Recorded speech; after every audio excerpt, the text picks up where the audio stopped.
Good morning or good afternoon, depending on where you are. I call this meeting to order.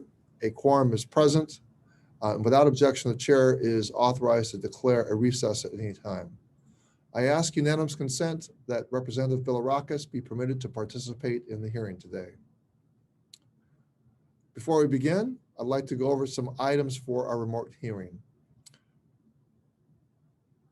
First, if you are experiencing connectivity issues, please make sure you or your staff contact our designated technical support so those issues can be resolved immediately.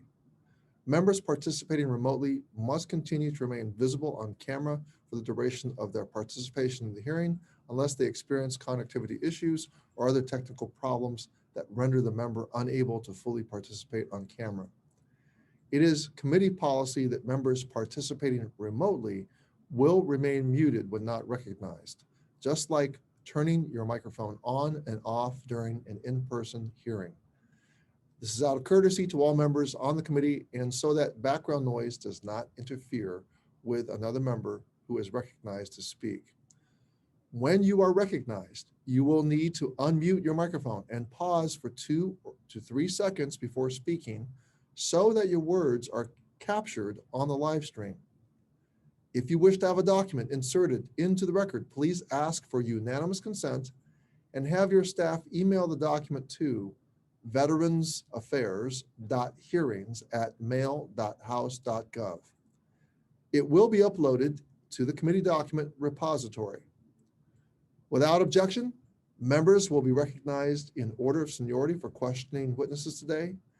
This will make it easier for me to ensure all members participating have an opportunity to be recognized. Does any member have a question about the procedures for this hearing?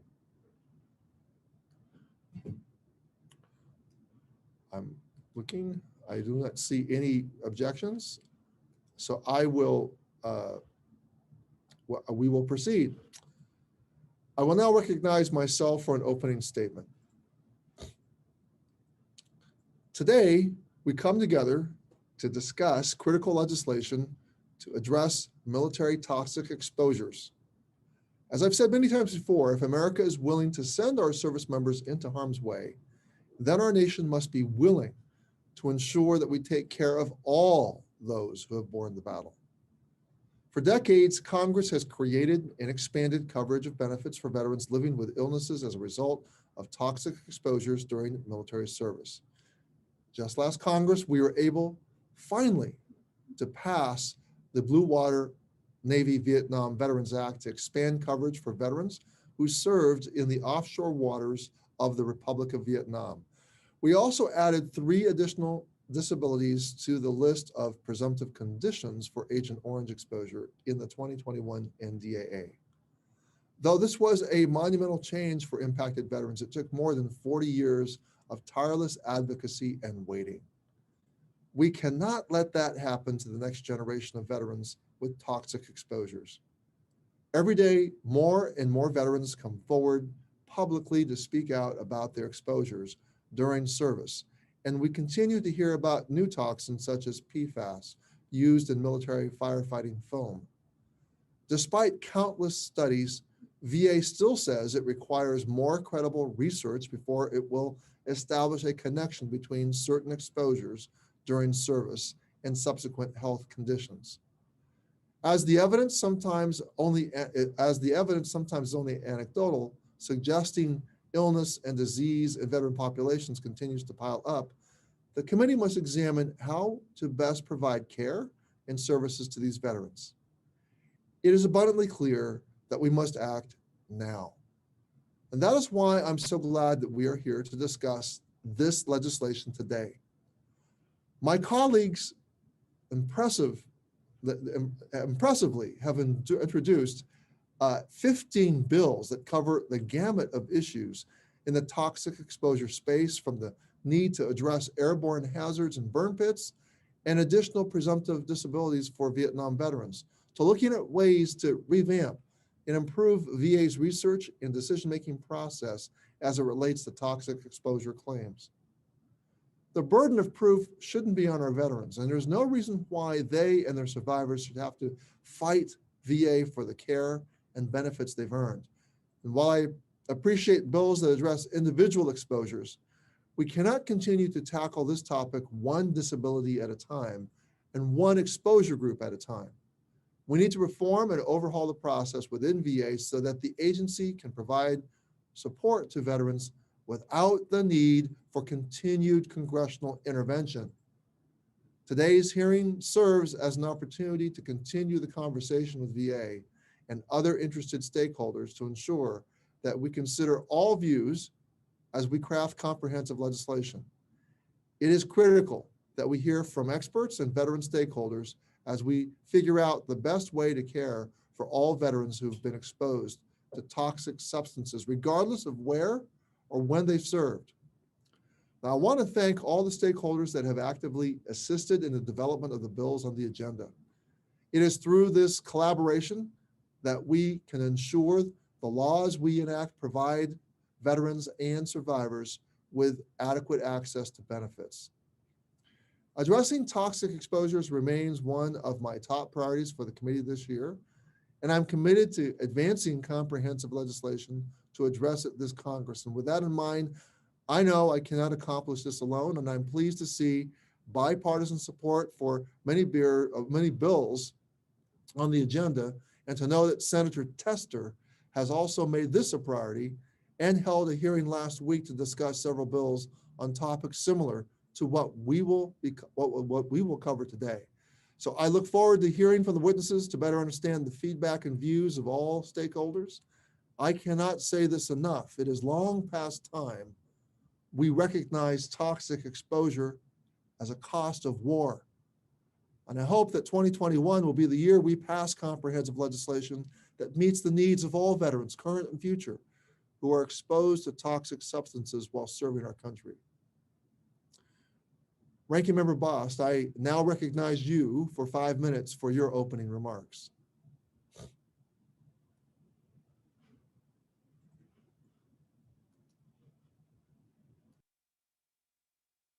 Ranking Member, your microphone is not working. I don't know if it's a technical problem or if you have it turned on. Let's try. Do you hear it now? You can hear it now, so why don't you begin? All right. Thank you, Mr. Chairman. And I want to welcome our witnesses here today. You know, we are here to discuss one of my top priorities, and that's caring for the veterans who are suffering from toxic exposures. Sometimes service members are exposed to dangers, not just from the enemy, but from the air they breathe, the water they drink, and the ground they walk on. For generations, veterans have struggled getting benefits and services from VA for those sorts of toxic exposures. Their stories are heartbreaking. On several occasions, Congress has stepped in to ensure that they get the care and compensation that they are due. We did that most recently with Blue Water Navy veterans from Vietnam, after they waited decades for the benefits they deserved. Today, we will discuss several legislative proposals that would create a pathway to care and benefits so future generations of toxic exposed veterans don't have to wait that long. Too often, toxic exposed veterans are denied care and benefits because there is not enough science to determine whether their condition is linked to their time in uniform. Establishing that connection could take years. Some veterans don't have that long. We need to help and help now. We must find a way to support them while VA and the scientific community continue to do their research.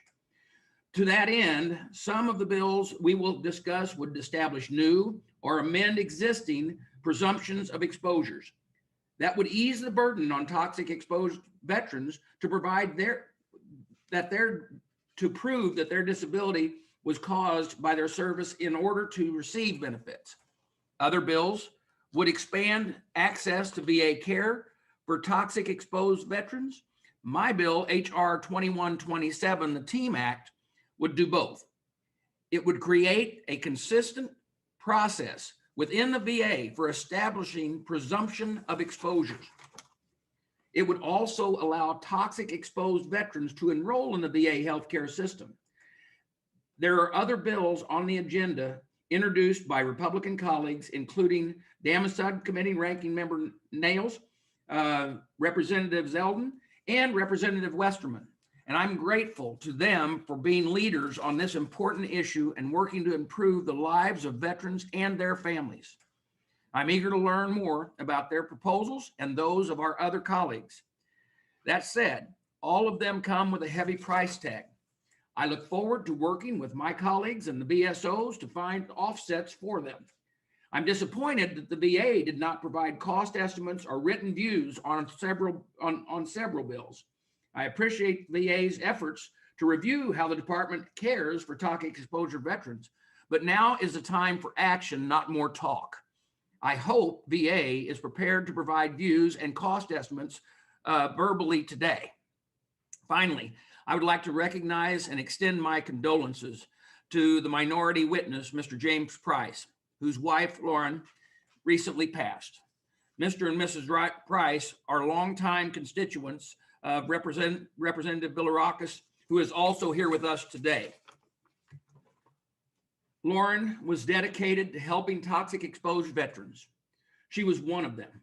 She knew as well as anyone about the sickness and suffering that toxic exposure can cause. Lauren was a co-director of Veteran Warriors. She was a determined and fierce advocate. She will be missed. Her legacy lives on through her family and her contribution to her fellow veterans. Jim is here to speak on Lauren's experience with toxic exposures, as well as his own. Jim, thank you for being here. There are countless veterans and families like yours who are waiting for help. Know that I'm committed to making sure that you don't have to wait much longer. And I know that many of the members on this committee are in that same thought process of trying to move through this process as fast as we can. With that, Mr. Chairman, I yield back. Thank you, Ranking Member Bost. I really look forward to engaging with you and the minority on this topic. I think we're on the precipice of doing a really, really important thing for America's veterans.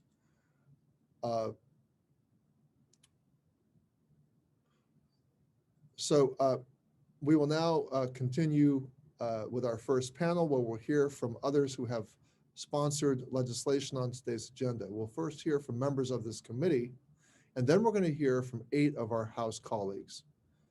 Each member will have 3 minutes to provide comments. Ranking Member Bost, you're recognized for 3 minutes to present your bill. Thank you, Mr. Chairman. I appreciate you including my legislation, H.R. 2127, the Toxic Exposure in the American Military, or TEAM Act, on today's agenda. We're here today because veterans and their advocates have told us time and time again the VA is falling short of its mission to care for toxic exposed veterans. When I was ranking member of DAMA committee, I heard from veterans exposed to burn pits about their enrolling in VA's healthcare system and getting a service-connected rating for their disability. Why? Well, because the available science did not yet support their presumption. These veterans were afraid that they would have to wait decades, like veterans of prior conflicts, for the science to catch up with them. They were afraid it would be too late. And they were frustrated by the lack of transparency from VA about decisions to expand presumptions that many allowed toxic exposure veterans to receive care and compensation. I heard their concerns and I share them. We need a system that works for the veterans today and tomorrow. The TEAM Act would create that system. My bill is the result of months of discussions with members of Congress, VA, veterans and military service organizations, particularly those in the TEAM Coalition and others. The TEAM Act would create a regulatory framework that VA must follow for establishing presumptions of service connection related to toxic exposures. VA would also be required to publish presumptive determinations in the Federal Register. Such publications would ensure that veterans and the public can review and comment on the reasons for VA's decisions. Critically, the TEAM Act would allow toxic exposure veterans to enroll in the VA healthcare system. That would ensure that nothing stands between the veterans who are sick and the care that could save their lives. The TEAM Act would also advance research into the health and effects of toxic exposures by authorizing the National Academies of Science reports and establishing toxic exposure commissions. Finally, the TEAM Act would mandate outreach to the veterans and survivors and improve training for the VA staff. My bill would provide current and future generations of toxic exposed veterans with the assurance that they will be taken care of and will have a place to turn for help. I welcome feedback on the TEAM Act. I would like to thank the 30 organizations within the TEAM Coalition that helped to draft this bill and who support it.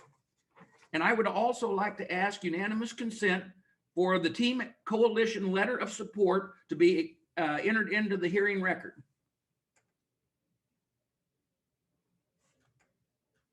Without objection, so ordered. Thank you. And with that, Mr. Chairman, I yield back.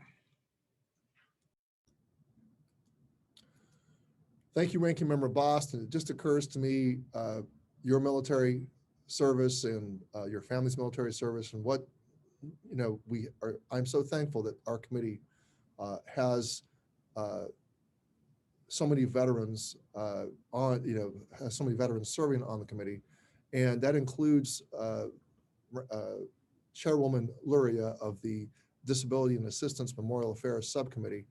I want to recognize you for 3 minutes to present your bill.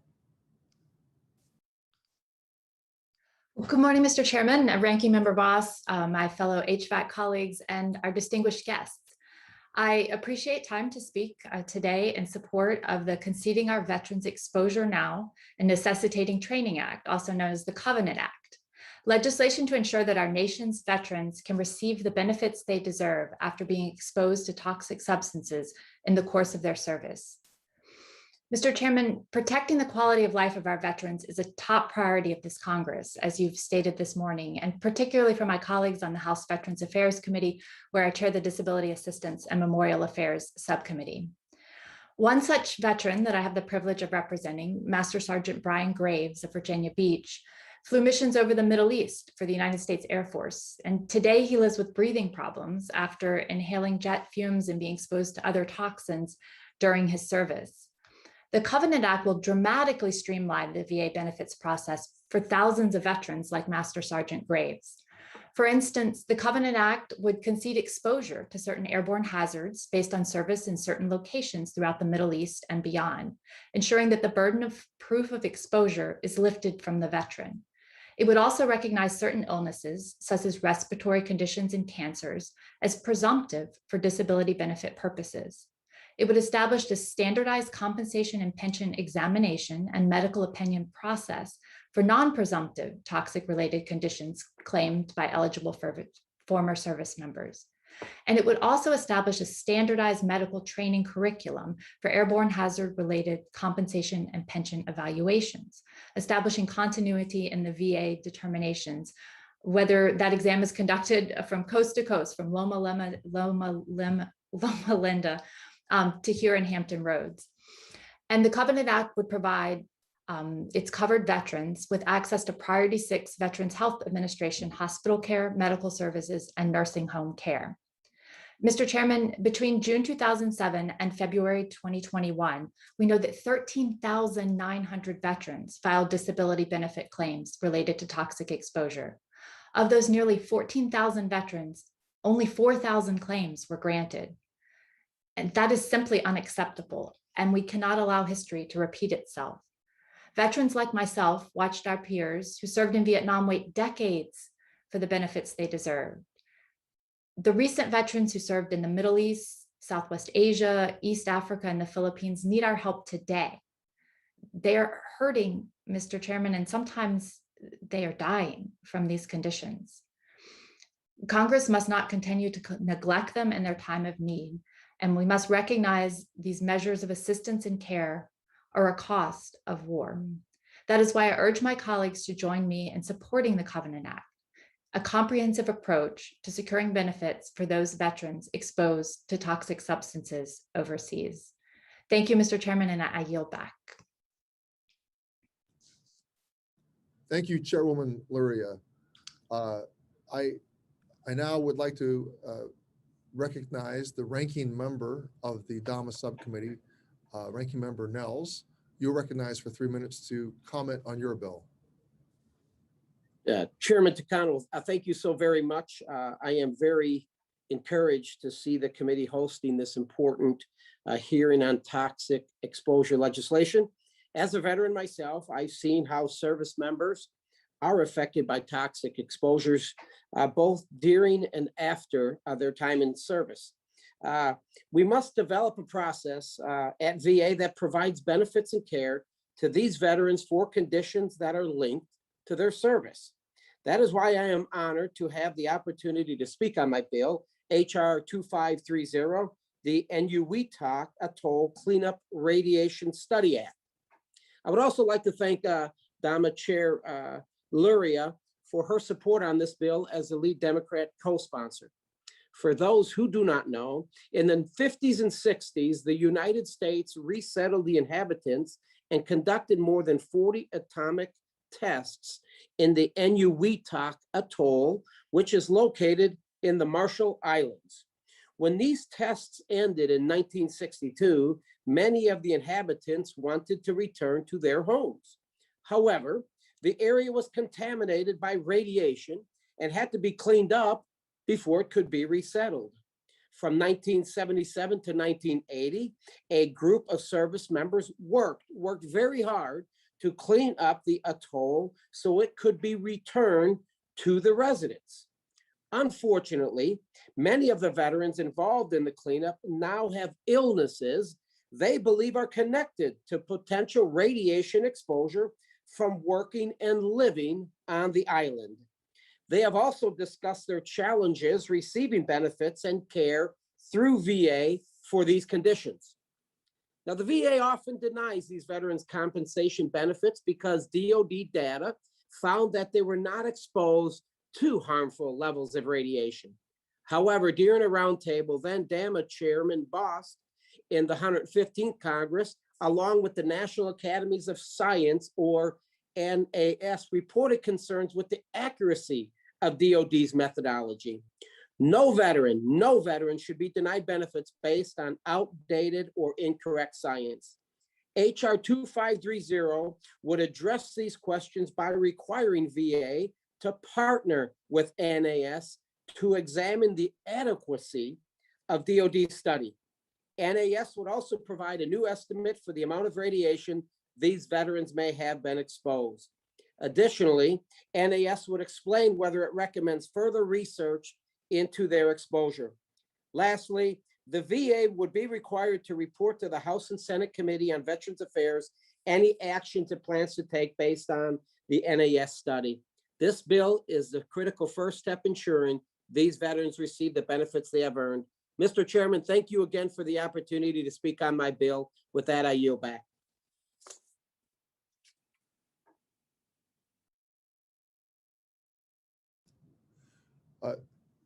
Thank you, Representative Nels. I really do appreciate your passion for this topic. I continue to be impressed by the bipartisan commitment. I also want to acknowledge your service to our country, as I did with Ranking Member Bost and with Chair Luria. I now would like to call on the chair of our Oversight and Investigation Subcommittee, Chairman Pappas, and I recognize you for 3 minutes to comment on your bill. Well, thank you, Mr. Chairman, and thank you, Ranking Member Boss, for the opportunity to testify today in support of my legislation. It's HR 2742, the PFAS Registry Act. This bill, which I introduced alongside a bipartisan group of colleagues from the House PFAS Task Force, would direct the Department of Veterans Affairs to create a national database for service members and veterans with health concerns due to potential exposure from PFAS. These forever chemicals persist in water sources, have been known to increase serious risk of health conditions, including cancer. PFAS contamination is particularly prevalent on and near active and former military bases due to the use of PFAS-containing firefighting foam by armed services. In recent reports, the Department of Defense has identified more than 600 military installations and surrounding communities whose drinking water may be contaminated with PFAS. One such example in my district is the Pease International Trade Port, which formerly served as an Air Force base and now has serious environmental and groundwater contamination. People for years were drinking contaminated water on that base. And actually just yesterday, I was at the dedication of a new drinking water treatment facility that's delivering clean water to that area. But more needs to be done to deal with the legacy contamination and the health concerns that individuals have. Service members, veterans, and their families who served at places like Pease, as well as 600 other installations across the country, deserve to have access to the latest updates about recent scientific developments on PFAS, the availability of possible treatment options, and information on what resources may be available to address their health concerns. With the scientific and public health communities continuing to learn about the risk of PFAS and the data that's coming out of late, I think it's really critical that we pass this PFAS Registry Act and establish a database to ensure that all those who may have been exposed to this contamination through their service to our nation can stay up to date on the information and potential treatment options. By doing so, we can protect the health and well-being of those who have worn the uniform of this country. So I'm really grateful for the bipartisan support on this bill, the way that VSOs have chimed in favor of it. And I'm grateful that we are having this opportunity to put a variety of legislative opportunities on the table to make sure we're doing all we can to address contamination among our veteran population. So I thank you for this opportunity, and I yield back my time. Thank you, Chair Pappas. I will now like to turn to Representative Slotkin, who was before coming to Congress, was part of our intelligence service, and we also thank her for her service to our country. Representative Slotkin, you're recognized for 3 minutes to comment on your bill. Thank you, Chairman Takano, Ranking Member Boss, to the members of the committee for the opportunity to speak on HR 2436, which is the Veterans Burn Pits Exposure Recognition Act. First, I want to thank the committee for taking on the issue of toxic exposure in this Congress and our commitment to working on it in a bipartisan way. It's just a really important signal to our veterans. And I'm really encouraged by the conversation that we're having today.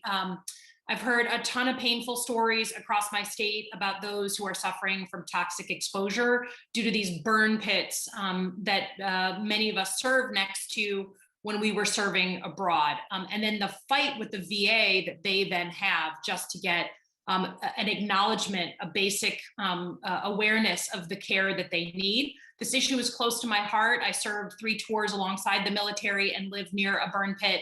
All 3 of those tours. My husband was 30 years in the Army, and my stepdaughter is a brand new Army officer. I literally think about her and what she will have to do one day if she's exposed, and the fight that I don't want her to have with the VA.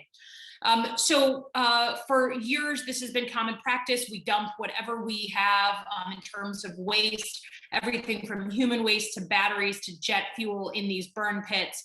And service members are exposed to the constant fumes that are coming off of those pits. To be very direct, I believe that burn pits are our generation's Agent Orange. Just as previous generations were exposed to Agent Orange in their service and had to fight to get coverage and acknowledgement, that is what I feel like we're doing today with burn pits. That's why back in April, myself and Congressman Peter Meijer from Michigan, who also served in Iraq alongside burn pits, introduced this bill to make it easier for veterans to cut through the red tape. Right now, the burden of proof is on the veteran to show that toxic exposure. And to put this in context on Agent Orange, we passed legislation in 1991, 39 years after many people served. And for Blue Water Navy, 57 years after they served, they finally got acknowledgement for this exposure. Under our new law, the VA would be required to perform a medical exam to consider the effects of those chemicals. There would be a list of countries where people were exposed. Mr. Chairman, I appreciate that this is going to be a part of what I think will be landmark toxic exposure legislation, something that will be transformative on the issue of burn pits, PFAS, a whole other thing, and an acknowledgement that we have to do something now and learn from the lessons of Agent Orange for our veterans and for our VA. With that, I yield back. Thank you, Representative Slotkin, and I agree with you. I do believe we're on the precipice of doing something monumental for our nation's veterans. I now would like to recognize someone who, there's no one with greater passion for America's veterans who've been exposed to burn pits. Stands alongside Representative Slotkin, my good friend and neighbor, Dr. Ruiz. You're recognized for 3 minutes to comment on your bill. Thank you, Chairman Takano, for your work and leadership on toxic exposures. Look, veterans are dying as delayed casualties of war or suffering from permanent disabilities from their exposures to carcinogens and other toxic chemicals emitted from burn pits used by the military. This is a Department of Defense self-inflicted wound. As an emergency physician and public health expert, I understand the science and urgency to act and save our veterans' lives. That is why I recently reintroduced with Republican Representative Fitzpatrick and Senators Gillibrand and Rubio the bipartisan, bicameral HR 2372, the Presumptive Benefits for War Fighters Exposed to Burn Pits and Other Toxins Act of 2021 to get our veterans the care they need and deserve. Under current law, a veteran who has an illness or disability must establish a direct service connection in order to be eligible for VA benefits. That means that after serving and sacrificing for our nation, veterans exposed to burn pits face a cumbersome and in many cases impossible burden of proof to provide enough evidence to establish a direct service connection between their health and exposure. We can and must do better. And my bill offers the most comprehensive coverage for our veterans by removing the burden of proof from the veteran. To receive presumption of service connection, a veteran would only need to submit documentation that they received a medal associated with the global war on terror or the Gulf War, and that they suffer from a qualifying health condition. Additionally, my bill would grant a veteran health care for burn pit exposure ailments and for other toxic exposures, disability compensation, and death benefits to a spouse or dependents. This is the most aggressive and comprehensive legislative initiative aimed at tackling the immediate healthcare crisis that too many of our veterans are facing. I first learned of the effects of burn pits when one of my constituents, Jennifer Kepner, 39-year-old Air Force veteran with a healthy lifestyle, no other risk factors, came to my office for help. She was battling pancreatic cancer with her oncologist, determined was likely linked to exposure to burn pits. I sat with her in her home as she told her story, and I can tell you that was one of the most impactful kitchen table conversations I've ever had. She spent her last month as a leading voice for her fellow veterans exposed to burn pits, which she called the Agent Orange of our generation. I was at her bedside with her husband and 2 children when she died on October 18, 2017. Her story continues to be an inspiration in this fight to protect veterans and their families from the pain and suffering she experienced, both from burn pits and from her difficult experiencing navigating the VA. As an emergency physician, I can tell you that in science and medicine, we know that if you have a high enough suspicion of an agent that causes a severe enough consequence, then you need to act on that suspicion. We have, according to the literature and science, enough suspicion, and veterans are dying. Therefore, we need to act, this Congress, to provide the relief, the care that our veterans need. With that, I thank you, and I yield back my time. Thank you, Dr. Ruiz. I now would like to recognize Representative Westerman for 3 minutes to comment on his bill. Representative Westerman, you're recognized.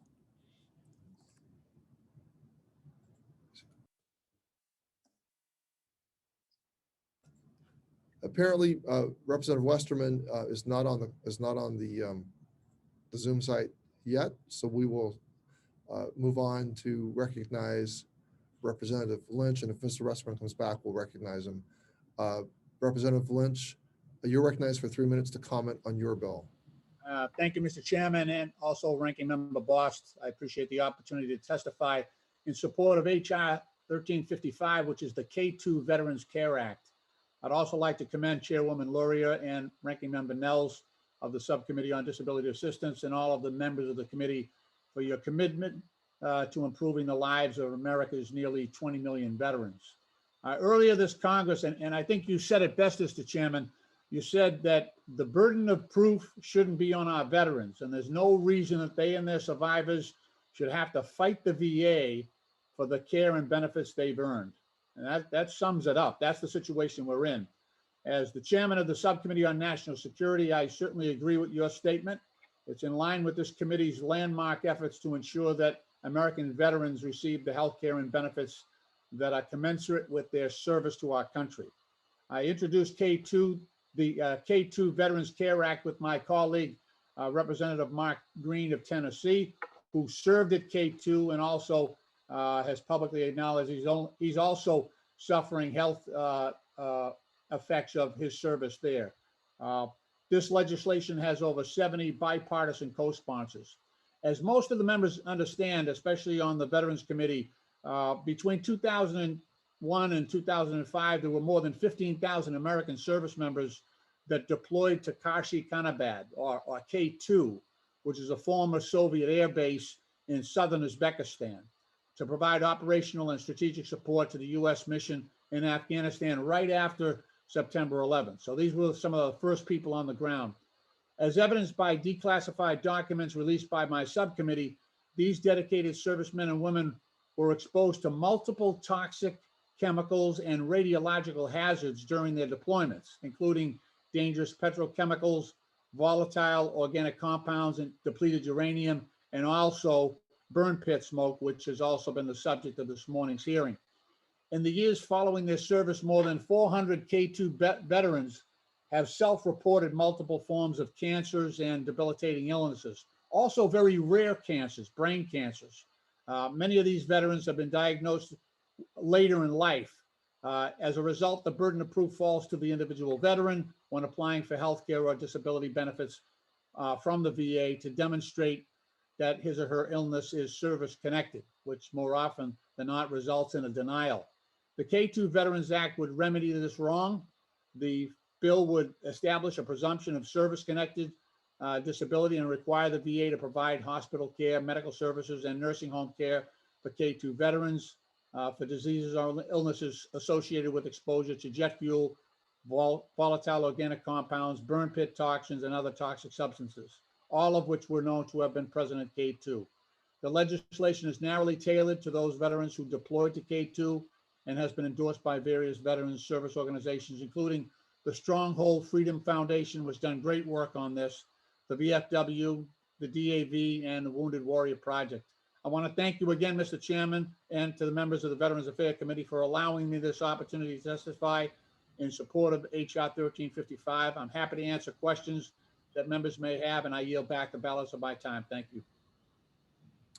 Thank you, Representative Lynch, and I neglected to highlight your role as the chair of the Subcommittee on National Security on the Oversight Committee, and you certainly bring your insights and experience to the legislation which you're presenting to us today. We thank you for that. Thank you. You're welcome. I understand that Representative Westerman is with us now. Representative Westerman, I want to recognize you for 3 minutes to present your legislation. Thank you, Chairman Takano and Ranking Member Boston. Apologize for the technical difficulties earlier. I was on and then I was off, but I appreciate the opportunity to speak to the Veterans Affairs Committee about how toxic exposure has affected many veterans and how my bill, the Keeping Our Promises Act, will ensure Vietnam-era veterans exposed to Agent Orange receive the proper benefits they have earned. Specifically, the bill will codify 6 diseases for the VA to recognize as eligible for benefits due to toxic exposure. 5 of these conditions have suggestive evidence of an association, and the 6th, hypertension, is proven to have sufficient evidence of an association. This science-backed evidence is determined by a biennial National Academy of Sciences report commissioned by the original Agent Orange Act of 1991. The VA is required to make benefits recommendations based on these reports, but has failed to properly include these diseases despite the proven evidence. The Keeping Our Promises Act will provide these benefits and bar costs from being a factor in adding future diseases. Additionally, this bill will reauthorize the VA Secretary authority to grant a presumption of service connection based on the National Academy of Sciences reports and all other sound medical evidence available. Lastly, the bill will ensure veterans and survivors of veterans who are currently receiving compensations for a connected disease will continue to receive compensation and care even if the VA decides to remove a disease from the presumptive diseases list. Providing benefits and care to our servicemen and women is a duty that we must honor, and I am proud to lead the charge. I introduced a previous version of the Keeping Our Promises Act in the 116th Congress and was glad to see 59 of my bipartisan colleagues sign on as co-sponsors. Thanks to our advocacy, we were successfully able to include 3 more diseases to the presumptive list of Agent Orange exposure through the 2021 NDAA. This is a great step, and I hope we continue to follow the science and expand the list to these other diseases with suggestive or sufficient evidence. Thank you for the time speaking on this important matter, and I hope the committee and my colleagues will continue to show support and advocacy for our Vietnam veterans. Mr. Chairman, I ask unanimous consent to insert into the record a letter of support from the Military Veterans Advocacy, which includes support for my bill, HR 2268. Without objection, so ordered. Thank you, Mr. Chairman. I yield back. Thank you, Representative Westerman. We appreciate your contribution to today's hearing. I now would like to call on a representative who is not a member of our committee, but who also served in uniform for our nation, is also a veteran. I'd like to recognize Representative Zeldin to present for 3 minutes on his legislation. Thank you so much, Chairman Takano, Ranking Member Bost, and the entire House Veterans Affairs Committee for inviting me here today to speak about HR 1273, the Bipartisan Vietnam Veterans Liver Fluke Cancer Study Act. While our courageous service members were deployed to Southeastern and Eastern Asia during the Vietnam War, many of them consumed raw or undercooked freshwater fish. Preliminary reports indicate that those veterans could be carrying the dormant parasite commonly known as liver fluke. The liver fluke parasite has, in several instances, led to the contraction of serious life-threatening health conditions such as bile duct cancer and liver disease. A 2018 study at the Northport Veterans Affairs Medical Center in Northport, New York, conducted a first-of-its-kind study of liver fluke in the United States using a 50 veteran sample size. While the sample size was admittedly smaller than most studies, initial results highlight a substantial need for a greater examination of this issue, the development of standardized treatment options, and broader access to care for veterans at VA facilities across the country. The Vietnam Veterans Liver Fluke Cancer Study Act would require the Department of Veterans Affairs, in conjunction with the Centers for Disease Control, to conduct a larger study to help determine the prevalence of liver fluke amongst the Vietnam-era veteran population and the link between a veteran's service record and affliction.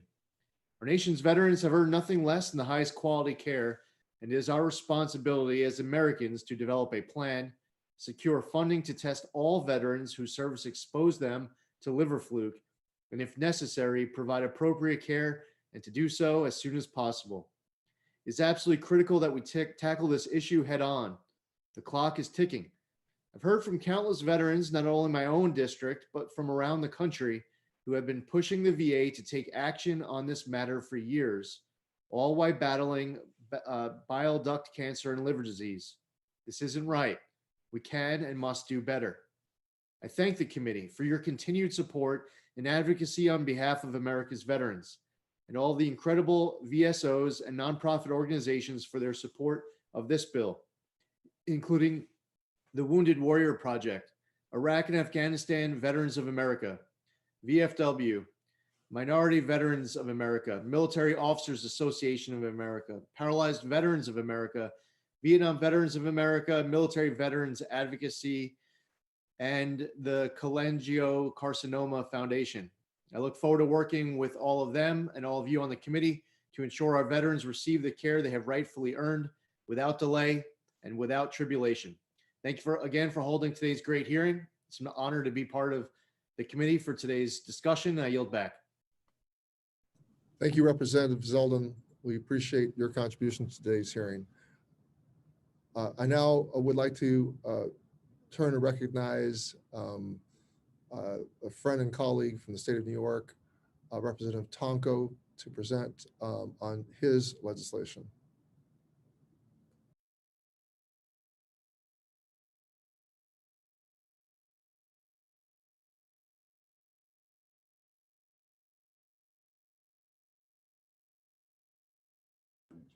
I think he turned off his camera accidentally. Representative Tonko, we can't I think he hear, accidentally turned it off. he might have accidentally. He's got his hand raised.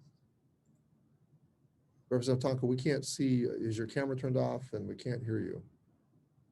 I am here, Mr. Chair. I apologize. I had a little bit of difficulty, but I'm back on, I think. Can you hear me? Yes, and I just want to point out to everyone that you also chair the subcommittee on energy and commerce on the environment. And so obviously there's a clear expertise in terms of toxic exposure. So we welcome your insights and we welcome your participation today, and you're recognized for 3 minutes. Thank you. Thank you, Mr. Chair. I come before you to advocate for the thousands of veterans who served at Fort McClellan in Anniston, Alabama, and who are seeking to understand the long-term severe health impacts they have suffered as a result of that service. Fort McClellan and the neighboring city of Anniston, Alabama, have been designated as one of the most polluted sites in the nation. Until its closure in 1999, Fort McClellan was a U.S. military chemical and biological weapons training center, and for much of the same time, the location of the United States Women's Army Corps and Military Police School. In addition to that chemical and biological weapons exposure, the fort was situated just miles from an enormous chemical manufacturing plant that spewed tons of PCBs into the air, soil, and water until 1971. This contamination remains a hazard still today. When I was first elected to Congress in 2008, I met with a constituent who, like many women who served during that period, was stationed at Fort McClellan in the 1970s as part of the Women's Army Corps.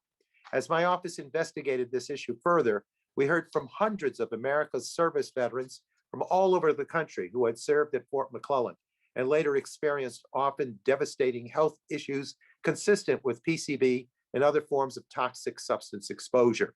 Conditions those veterans have reported include various forms of cancer, multiple sclerosis, fibromyalgia, diabetes, heart disease, and numerous other reproductive, autoimmune, and neurological problems. Yet while there have been numerous studies detailing the adverse health impacts of PCB exposure for residents of nearby Anniston, amazingly, no comprehensive study has ever been conducted on our veterans who served at Fort McClellan. These veterans served and sacrificed for us, and they have paid a terrible price for it. We owe it to them to do better.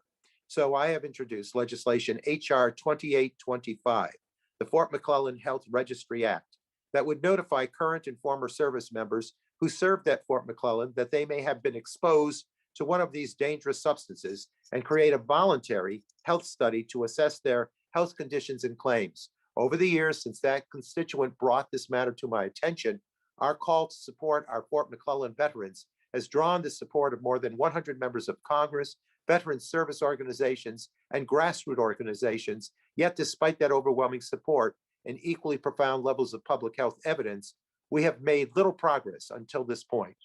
After more than 10 years of work on this legislation, and with the support and counsel of many members of this committee, we are finally taking critical steps to determine the best way to address service-connected illnesses that have plagued the lives of far too many. I want to personally thank those of you on this committee on both sides of the aisle who have given your support to this pro-veteran legislation in the past and for this current coordinated effort to bring attention to the challenges facing our veterans across the nation who continue to suffer from exposure to toxic substances. Our task here is simple. Let's get the basic information we need to affirm this link and help these veterans get the care they deserve. I know there are differences of opinion on the best way forward, whether through a registry or some other method, to give the impacted Fort McClellan veterans a path forward. While I do not pretend to have all the answers, I am eager to work with anyone from either party to build a solution that makes real progress for the veterans who have been struggling for so long. Based on the many thousands of veterans who were stationed at Fort McClellan across multiple decades, the odds are very good that everyone on this committee has Fort McClellan veterans in your district. Many will have similar stories. Nearly all are frustrated. They need us to act now and make this right. This is not a local problem, this is a national problem. And caring for our veterans is not just the right thing to do, it's our job and our duty. And if anyone here has the lingering doubt about that, then this is a debate worth having. So I urge this committee to take swift and decisive action to advance the Fort McClellan Health Registry Act or any related legislation that would meaningfully address the needs of the Fort McClellan veterans. With that, Mr. Chair, I thank you for your service to our veterans, for your outstanding leadership, and I yield back the balance of my time. You went slightly over, but Chair Tonko, let me just say that I actually do have Fort McClellan veterans in my district. They've come to my town halls, and we actually have a Fort McClellan veteran on the Veterans Committee staff, majority staff. And I thank you for your many years of championing this issue. I know this is not the first Congress that you've introduced this legislation. So we thank you for your passion. We thank you for your commitment to our America's veterans. Well, thank you for your flexibility, Mr. Chair, too. I appreciate it. I apologize, but it's a very strong fight that's worth fighting. I didn't have the heart to stop you, so go ahead. Thank you. I now call on Representative Cartwright, who is chair of our CGS subcommittee on appropriations. And Representative Cartwright, I recognize you for 3 minutes to present on your legislation.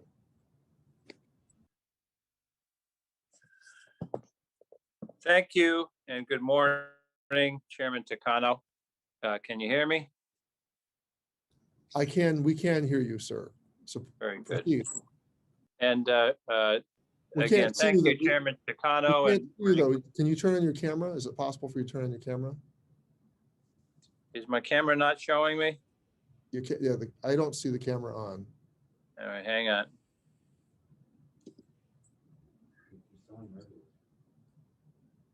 There it is. You've now turned on your camera. Okay. Okay. Now it's turned off again. Now it's turned off again. All right, I'll make it quick. This is about HR 2569. Chairman Takano and Ranking Member Boston, members of the House Committee on Veterans Affairs. I can tell you that this is the Veterans Agent Orange Exposure Equity Act. And what this does is that it levels the playing field for Vietnam War era veterans who served in Laos, Thailand, and Cambodia. You know that we have opened up avenues of compensation for Agent Orange exposure for Vietnam War veterans, including in the Blue Water Navy veterans have now been allowed to put in for compensation for Agent Orange exposure. And the burden of proof is lessened. There are presumptions that are allowed for Vietnam War veterans, including Blue Water Navy veterans. These do not apply if you haven't served physically in Vietnam. Now we know that in those three countries, Laos, Cambodia, and Thailand, Agent Orange was used and it was stored. And we know that a lot of veterans who served in those places were exposed to that.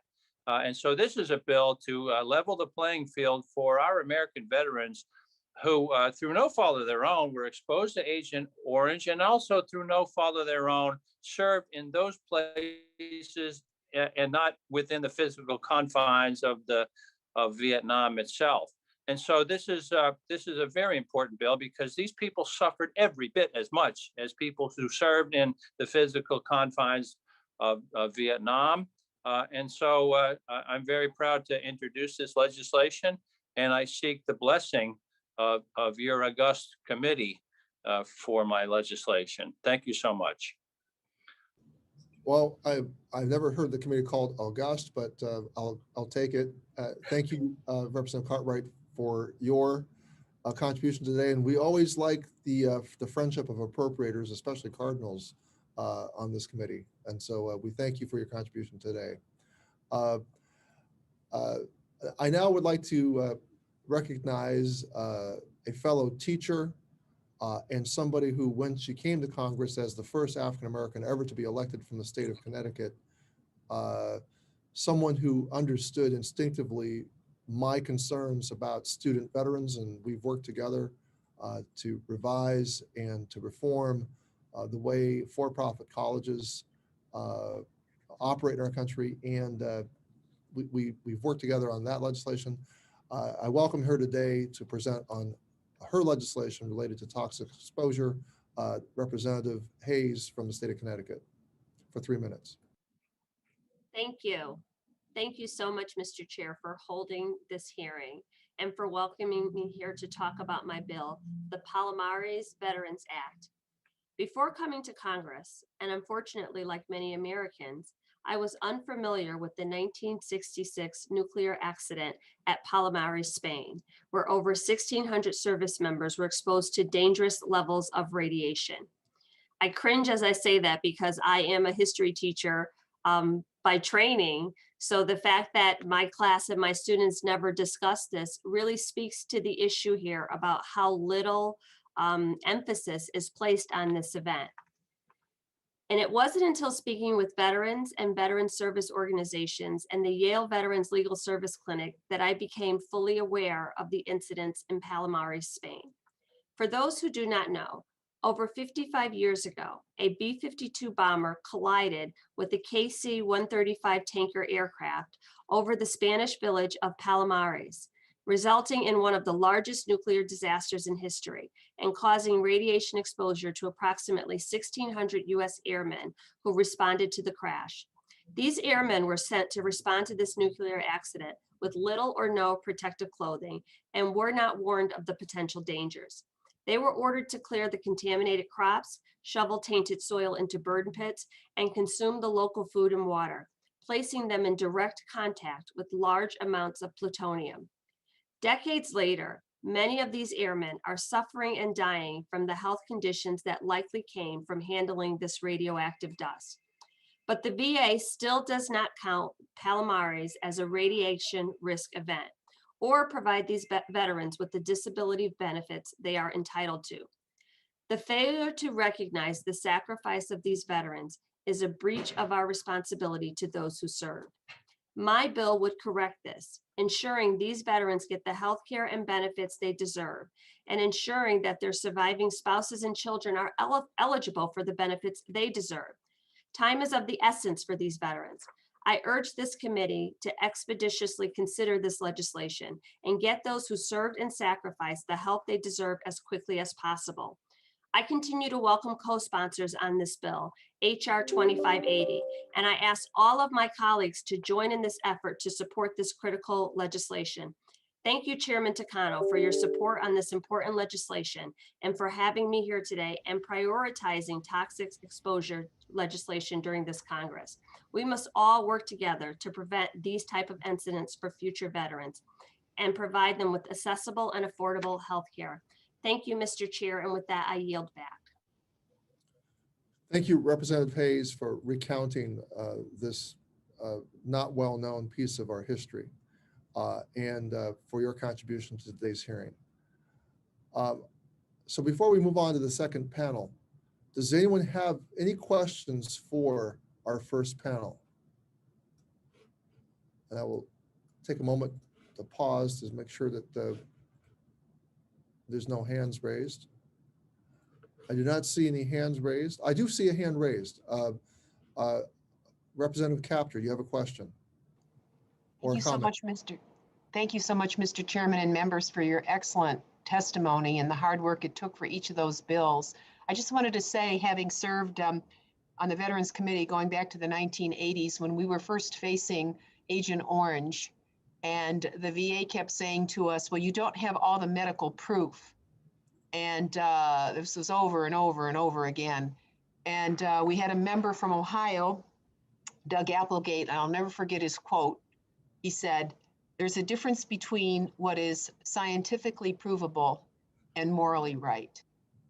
Subsequent to the passage of legislation creating the first Agent Orange Center in the state of New York, the nation went on to learn more about Agent Orange.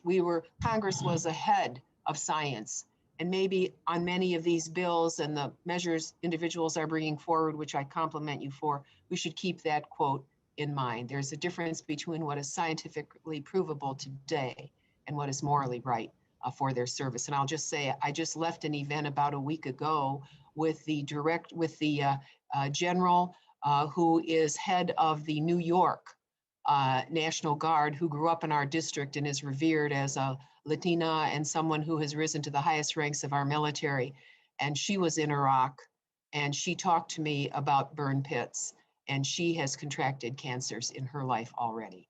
So I just, is it connected? We shouldn't wait too long. We should help those who serve and have served. Thank you very much. Thank you, Representative Kaptur. We thank you for that institutional history and your service now and your service back when you first came to Congress as the longest serving woman in Congress, and also as the most senior member of the Appropriations Committee. We certainly appreciate Friends on Appropriations. I now would like to call on Dr. Murphy, Representative Murphy. You have a question? Yes, sir. I'd like to read a statement, if at all possible, Mr. Chairman. Please proceed. Thank you. And I want to thank specifically, this is in support of HR 2192, the Camp Lejeune Justice Act. And I want to thank specifically Representative Cartwright. I don't know if he's on the call anymore. And also Representative David Price from North Carolina in support of this. I'd just like to point out, we often hear that struggles that are of our service members, and we've heard them today, that they and their family members face as part of their service to the United States. Those struggles should never happen due to failure or negligence by the federal government, but they unfortunately did at Camp Lejeune in North Carolina, which is in my district from the 1950s through the 1980s. During that time, at the base, thousands of Marines, their families, civilian workers, and other personnel were exposed to tap water that was contaminated with harmful chemicals found at levels ranging from 240 to 3,400 times the levels permitted by safety standards. These exposures likely increase the risk of cancers. And I don't say that lightly. I'm a physician, and just because one's been exposed to something and developed cancer does not mean that those are causes. But they were disposed, and these exposures likely increase the risks of several cancers: kidney cancer, which I deal with, multiple myeloma, leukemia, and several others. They also increase the risk of adverse birth outcomes, as well as other negative health effects. The Janie Ensminger Act, which was passed in 2012, authorized medical care for military and family members who lived at Camp Lejeune and developed conditions that they thought were tied to the base's water contamination. While this legislation was a starting point, more needed to be done to get help to the people who are impacted. That's why I'm asking for support for HR 2192, known as the Camp Lejeune Justice Act. This bill specifically amends the Federal Judicial Code to authorize a new tort claim against the United States. And specifically, it allows a tort claim for damages related to the injuries or the death of the member of the U.S. Armed Forces and or their family or friends, or family rather, and caused by a negligent and wrongful act and arising out of the violation of environmental law at Camp Lejeune from August of 53 to December of 87. We've had 12 separate VSOs sign on. I'm hopeful that in this bipartisan act, which we have folks from both committees, or both parties rather, sign on, that other VSOs will sign on in support of this. Thank you, Mr. Chairman. Thank you for the time, and I'll yield back. Thank you, Dr. Murphy. thank you for your statement. And of course, I really appreciate that we have you and Dr. Ruiz and on a committee bringing your medical expertise and credibility to the work we do. So thank you. Thank you.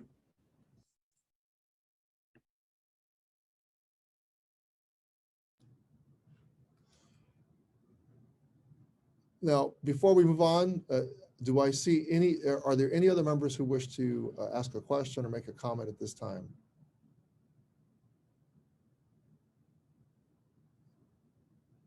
All right, seeing none, if not, I now invite our second panel to the witness table.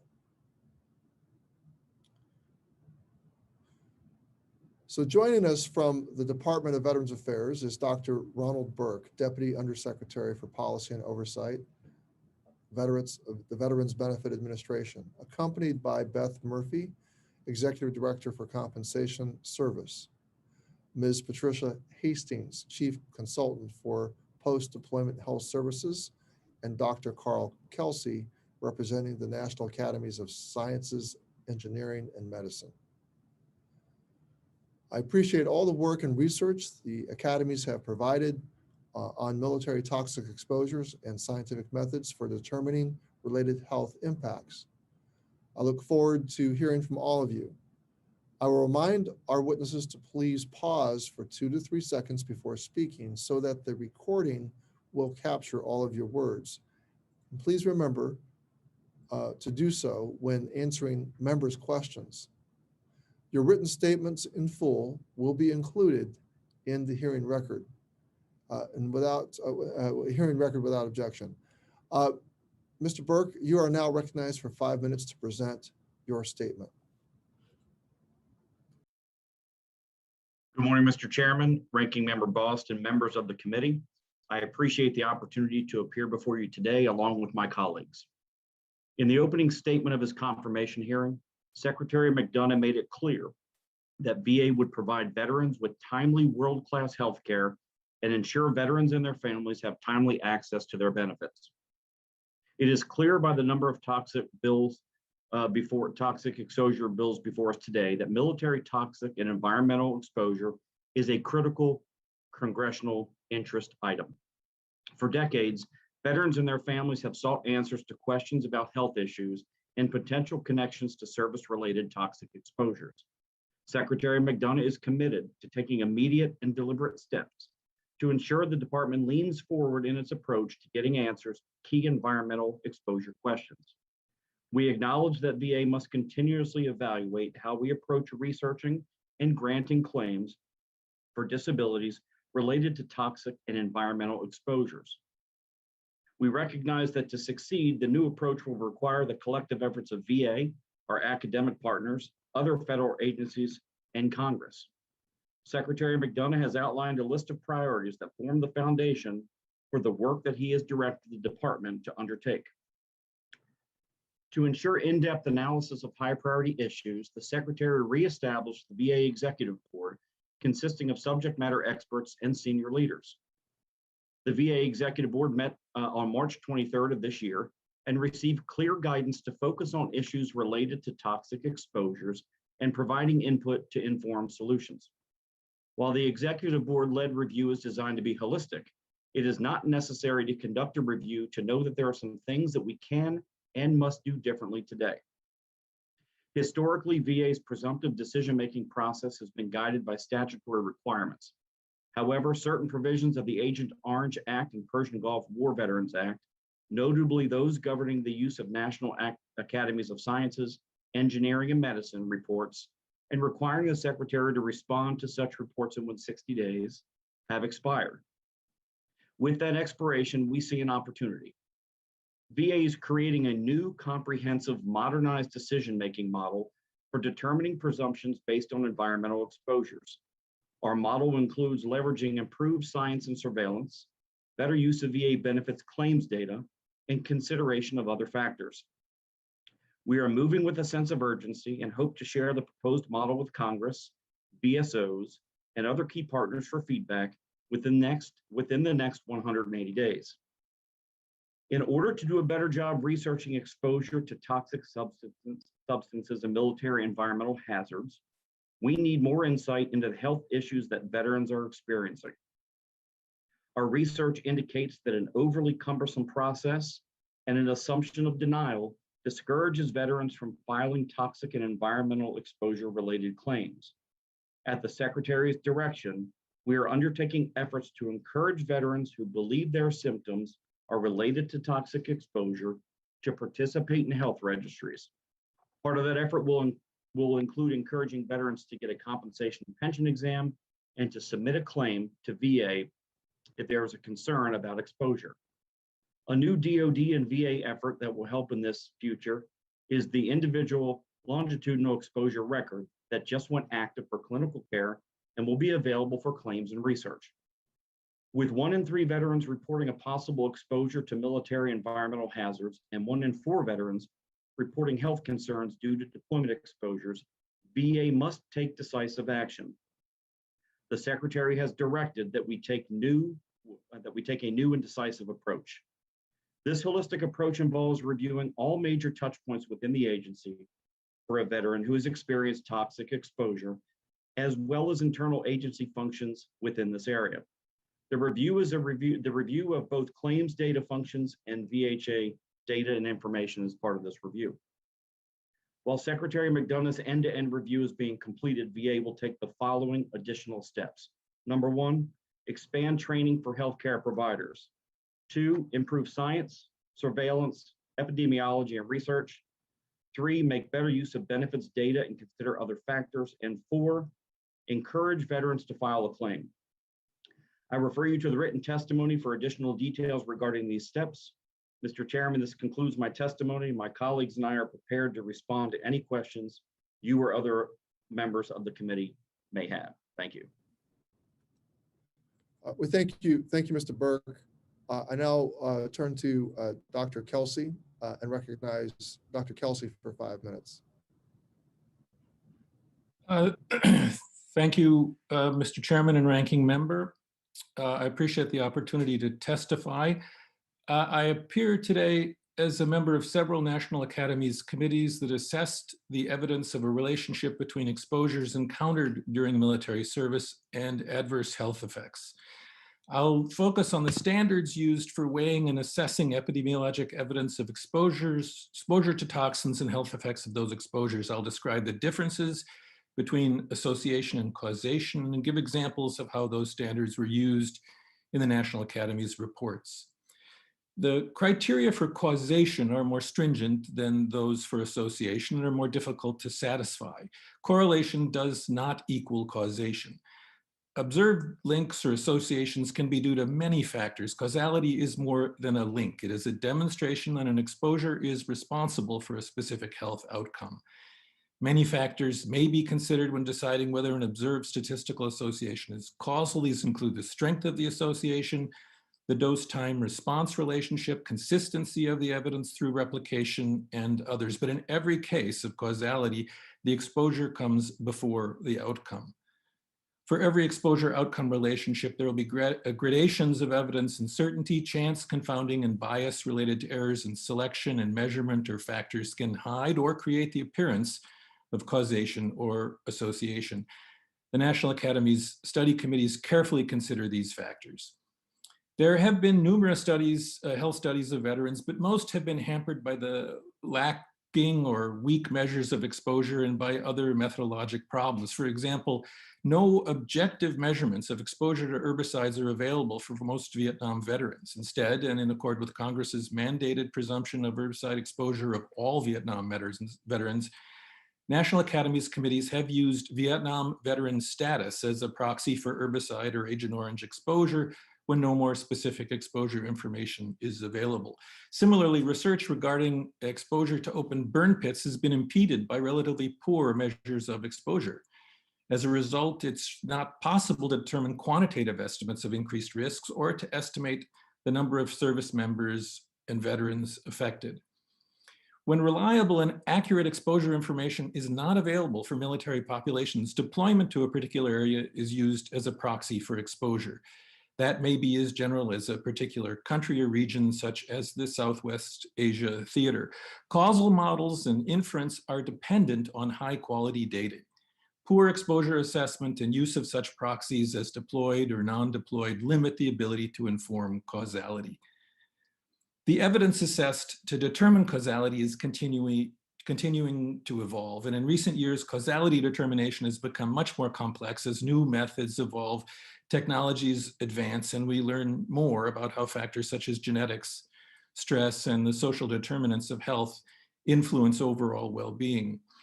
The Agent Orange Act tasked the National Academy's studies committees with evaluating evidence and drawing conclusions that are based on statistical association, not on causality, when assessing the health effects of herbicide exposure. The 4 categories that we have used are sufficient, limited or suggestive, inadequate or insufficient, and no association. The default category for any health outcome is inadequate or insufficient until enough evidence is accumulated to reclassify it into a different category. The classifications of health outcomes are based on the study committee's evaluation of the epidemiologic literature and evidence of biological plausibility or mechanistic data. They reflect a committee's judgment of the relative certainty of the association between the outcome and the exposure to herbicides used in Vietnam. The category descriptions reflect variations in the completeness and the quality of the evidence and the degree of certainty about an association or lack of evidence of an association. Similarly, the National Academy's committees that authored the Gulf War and Health series applied similar categorical framework, but included a 5th category of sufficient evidence of a causal relationship, as they were not constrained by law to classify the outcomes solely by association. This approach was developed to be flexible enough to be applicable to a range of various exposures and incorporate epidemiologic, toxicologic, and mechanistic data. Without information on the extent of exposure among veterans and quantitative information about the dose-time response relationship for each health outcome in humans, estimation of the risks experienced by veterans exposed to specific hazards is not possible. Although the record keeping has improved and exposure estimation has been incrementally better on the whole, there are still few instances when it makes sense to use causality standards to assess the effects of military exposures. As a result, for the near future, the nature of the data that exists and are available will usually allow National Academies committees to classify association between exposure and health effects on the basis of association rather than causation. I appreciate the opportunity to testify here today, and I'm happy to answer any questions you may have. Thank you, Dr. Kelsey. We are very honored and pleased to have you here. I will now recognize myself for 5 minutes for questioning. My first question is to Mr. Burke. I just want to say that the VA's lack of direct views and testimony on the bills we have before us is concerning. The goals of this committee and VA should be the same, to quickly provide the necessary care and benefits that veterans have earned. And the best and only way to accomplish this is if we work together. So, Mr. Burke, what assurances can you provide to this committee that VA will indeed work collaboratively with Congress to provide the necessary reforms to the toxic exposure claims process as VA completes the end-to-end review described in your testimony? So, Mr. Chairman, my responses today are not designed to frustrate or disappoint the committee, but rather to impress upon the committee the Secretary's commitment to make this his top priority issue. We have worked for years collaboratively. We will continue to work collaboratively. That is an expectation of the Secretary. That is the direction of the Secretary. And at this point, allowing the Secretary to build his framework for a new and improved way to address toxic exposures is what we're here to convey today. So I appreciate the committee's interest in this level. I can assure you that it is a top priority for the Secretary, and you have our commitment, our continued commitment to collaborate with this committee as well as other members of Congress. Well, thank you for that, Burke. I certainly hope that we can work together collaboratively. I want to turn to another question. Congress took action to provide benefits to Vietnam veterans suffering from bladder cancer, hyperthyroidism, and Parkinsonism last Congress due to a lack of response on VA's part to respond to the recommendations in the 2016 National Academy's report on veterans and Agent Orange? Why should we trust that VA will unilaterally act in a timely fashion to address other toxic exposure scenarios? Again, sir, thank you for that question. I can assure you that the importance of this topic is not lost on the Secretary. In fact, by means of standing up the VA Executive Board, making his first meeting critically clear that this is an important topic, I can assure you that the department is committed to not only working with Congress, but to addressing this in a more holistic, faster, more accurate approach that is desperately needed. So you have our commitment. The Secretary has made that very clear. That is one of his marching orders, and therefore we are committed to doing just that. Well, thank you. Can you let us know the status of the implementation of the 3 new Agent Orange presumptive disabilities? Sir, at this time, I can tell you that there is a procedural memo going through concurrence. We hope to have that finalized here in the very near future. And I will defer to my colleague, the Executive Director of Compensation Service, Ms. Beth Murphy, for any additional details. Yes, Mr. Burke, that's correct. We have a policy letter that would lay out interim procedures so that our 56 regional offices can begin processing these claims. Normally, it's about an 18 to 24 month rulemaking process. We know that that takes longer than we want or our veterans or members of Congress want before we start paying these claims. So we've leaned in at the Secretary's direction, and that document is near the end of the concurrence process, is my understanding. So we're talking a few months rather than a couple of years, sir. Thank you very much. Thank you. Dr. Kelsey, the committee is looking to streamline VA's decision-making process for determining the relationship between exposures and service and various illnesses. Can you quickly explain the recommended framework the National Academy's outlined in its 2008 report on improving the presumptive disability decision-making process?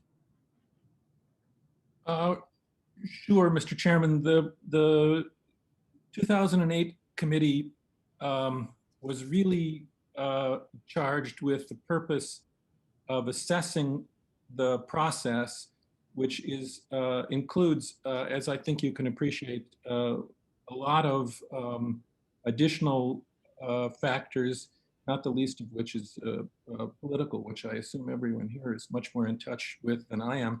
But the political and social aspects of the rulemaking were included in their assessment. They proposed different categories for describing the likelihood of a causal relationship. They proposed sufficient, equipoise and above, below equipoise, and against. And those categories can be, I think, explained succinctly, if you'd like. They're sufficient in saying that the evidence is sufficient to conclude a causal relationship exists. Equipoise and above posits that the evidence is sufficient to conclude that a causal relationship is at least as likely as not, but sufficient evidence to conclude that a causal relationship exists is not there. Below is similarly, evidence is not sufficient to conclude that a causal relationship is at least as likely or not. And against, evidence suggests a lack of a causal relationship. Dr. Kelsey, I'm going to have to stop you there. It was unfair for me to ask you a question that had such a substantive response. I will have to hope that some other members will pick up on that topic. So I'm sorry. I do want to call on the Ranking Member Bost for his 5 minutes of questioning. Thank you, Mr. Chairman. And Mr. Burke, the first question I need to ask is from you, and that is, does the VA support HR 2127, the TEAM Act? Why or why not? Sir, thank you for that question. I appreciate your interest in this matter. As you are aware, VA has taken a singular position with all 15 of these bills. And the perspective is, and the position is that we've got to allow the Secretary to roll out his new framework. It is imperative in this very complex issue that we allow the Secretary to roll out his vision, his plan, his directive. And so no individual views on the bills specifically. but just a reiteration that the secretary has made toxic exposure a #1 priority. And that is our position today, sir. And then let me put it this way, because I have a tremendous amount of respect for your team and I have a tremendous amount of respect for the secretary. The TEAM Act is supported by 30 organizations who believe this bill can be helpful to veterans, critical care and benefits through the VA, and the veterans need help right now. And we need to move forward with all of these proposals to try to work together. And you need to also remember that the secretary can have his policies and we can work with him, but we write the law. We write the law. And then we understand where we're coming from and why it is we need to respond now. And I believe that the VA needs to move forward to give comments on all of our bills so that we can try to work together to achieve what is best and as quickly as we can for our veterans. We've drug our feet long enough. Whatever his position will be, and your position will then be, is fine. But remember, it is us through this House and then through the Senate, and then signed by the president, what laws will be in place and what you will be doing. That being said, I need to ask Ms. Hastings, if I can, if toxic exposure veterans were allowed to enroll in priority group 6, like the TEAM Act would allow, how many additional enrollees and active users of the VA healthcare system would the VA expect, and how would that impact the Veterans Health Administration, budget, staff, and infrastructure needs? Ranking Member Boss, that's a very complicated question, as I'm sure you know, and I will take that for record and we will get you a response. I appreciate that very much. Mr.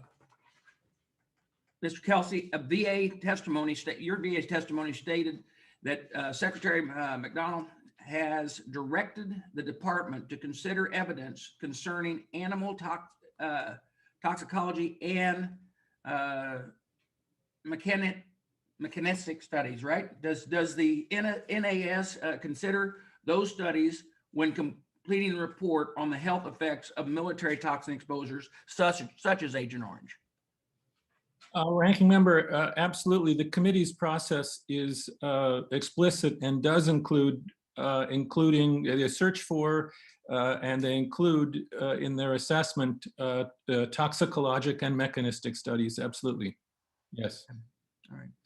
Well, Mr. Burke, I got, and I think that probably the answer came a while ago, and you'll probably have to get back with me on this. I would like to, if you could, come back, if you don't know the answer right now, what the VA estimates are on the TEAM Act and the cost that it would affect over the next 1 year, 5 years, and 10 years if it was implemented. So I'm sure you can't do that right now, but as soon as you could, I'd appreciate to get that information back to us as well. So also though, on today's agenda, I know that a lot of these things have a high price tag. The total in some cases is tens of billions of dollars in mandatory money and would require an offset to comply with the pay-go rules. What offset would the administration support to try to pay for some of these things that we're looking forward to try to move forward? Sir, thank you for that question. That is one certainly I'll take back for the record and get back to you in the committee on, sir. Okay. With my time's running short with that, Mr. Chairman, I will yield back. Thank you, Ranking Member Bost. I'm going to call on Representative Slotkin, the chairwoman of DAMA, of the DAMA subcommittee. Representative Luria has agreed to swap places in the question order.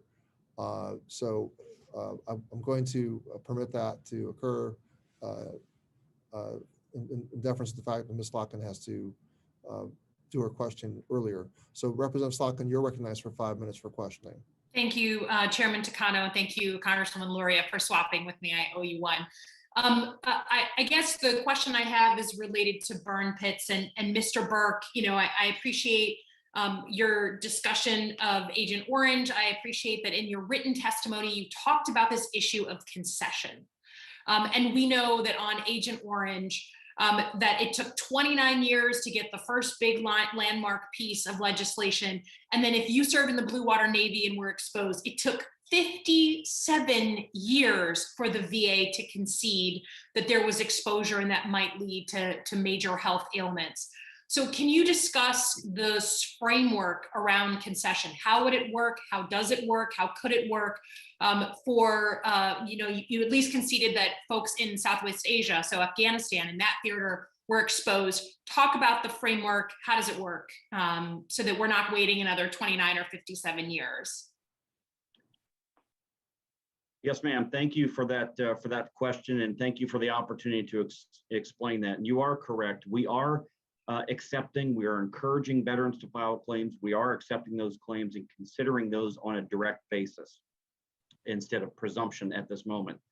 We've given procedural guidance to our claims processors that if the facts and circumstances of the claim show that the veteran served in a location where burn pits were used, we acknowledge or concede that the burn pit we concede the burn pit exposure and then consider the claims on a direct basis. I should point out that post 9/11 veterans, 2/3 of those veterans had filed claims with us. And so again, if the facts and circumstances reveal that the veteran was an area where there was known burn pits, we concede exposure. And I'm hoping, ma'am, that answers your Yeah, question. and certainly I'm biased here because the bill that I'm suggesting lists the countries for exposure. I would note that in the post 9/11 era, there are a whole bunch of countries, but I wouldn't leave out, for instance, Somalia before 9/11, a few other places where I have constituents who have watched their platoon leaders die from exposure. So what guidance have you given the VA today, before we have laws, before we have this toxic exposure legislation? What guidance has Secretary McDonough given today to folks on the front lines in our VA centers on the issue of exposure to burn pits? Ma'am, so the Secretary has made it very clear, and I'm here today to actually emphasize it is important, it is imperative that we encourage veterans to file claims. We are continuing to consider these claims on a direct basis, and the filing of claims also allows us to do one of the 4 pillars of what the Secretary expects, and that is to collect data. And so we need the data from the filing of claims to fit into the framework. So again, if there's a veteran out there that is watching today's hearing or is in contact with you or your office, we would encourage them, please file the claim. They will be considered now. They are being considered on a direct basis. And the data collection, again, is one of the 4 pillars of the charge that the Secretary has given the VA, and we're doing that currently. Okay, but so there's been some sort of form of, I guess the point is, we know that our veterans have felt dissuaded. They have felt like it's not worth the time, especially if they're sick, to go through that claims process because it hasn't been fruitful in the past. So what sick person would ever take the time to fight the red tape of the system if they knew it wasn't going to lead to much? So has there been official documentation, memos, something that the Secretary has sent out so that people on the front lines are not just waiting for someone to just realize that they can now file a claim, but they're actively marketing that to the veterans?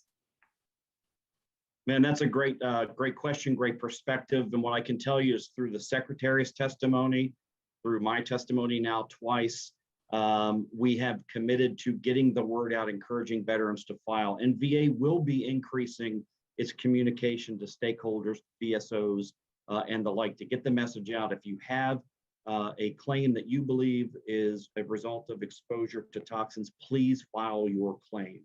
Yeah, and I would just say in my remaining time that, in my very short time on the committee, there's so many good things that we have to offer veterans and so little communication to the veterans on what they're eligible for. So I think just expect that sort of the final mile from certainly myself and I think the rest of the committee to push through and make sure we know not just what you're doing to change policy, but the outreach plan to communicate that to the veterans. And with that, I yield back. Thank you, Chairman and Congresswoman Luria.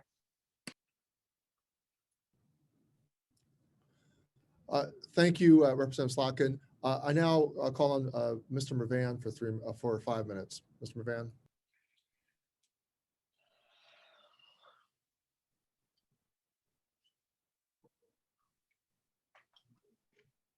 Thank you, Chairman, and I appreciate the opportunity to address this distinct panel. And when we speak to this issue, my question for Mr. Burke is, obviously the stance that you have is against what the current thought process is protecting and advancing veteran issues. That being said, what in conjunction going forward can be done to work with the VA to make sure that the understanding of the passing of the law and the VA-centered issues are at point when it comes to the burn and toxic burns? Sir, thank you for your question. I can assure you that VA has immense focus on this particular topic. And we've worked, as has been alluded in earlier comments during the hearing today, many of these bills have been worked in collaboration with stakeholders, including us, and we will continue to collaborate with members of Congress and this committee moving forward. But I want to be able to stress the importance that this is not a delay tactic. This is the Secretary's approach to doing a new, revamped, holistic review so that we don't wait the years that we've referenced in the hearing for relief for veterans. And part of his approach is to leverage not only existing partnerships, but to looking to forge new ones. So the collaboration, not only with Congress, but with other stakeholders, is again a key component of what the Secretary expects and what the Secretary has demanded. And my follow-up is with the passion that our bipartisan committee has on this issue. Just redefine how it could be delayed or not taken action immediately upon what we have talked about. Sir, I think the main thing to point out here is that this is an extremely complex issue. And that's evidenced by just the 15 bills that we're looking at today. This is not a singular, simple issue to solve. But the Secretary's most important comment to us as an organization is that he has to get this right. And so giving the Secretary an opportunity, leveraging the VA Executive Board, the new principles that he's put in place, it is not one that will get done overnight. However, the Secretary has said it is time to act now. Giving the Secretary the opportunity to collaborate, pull together the framework, and implement a model that actually embodies our I-CARE values. He's very serious about committing to this. He wants us to be advocates for veterans. And those I-CARE values are the things that he's asking us to build along with this new framework. So there is no interest in taking longer than necessary, but this is very complex. There are a lot of moving pieces, and the Secretary wants to get it right. As does Congress, sir. Yes. And then my final question would be, ultimately, by getting it right, and the Secretary's philosophy in theoretically examining things and putting his best foot forward, time expires. And as you mentioned, getting it right means veterans who are suffering and not getting benefits for their exposures are at risk. So I urge the Secretary and urge the VA to act accordingly in protecting our veterans.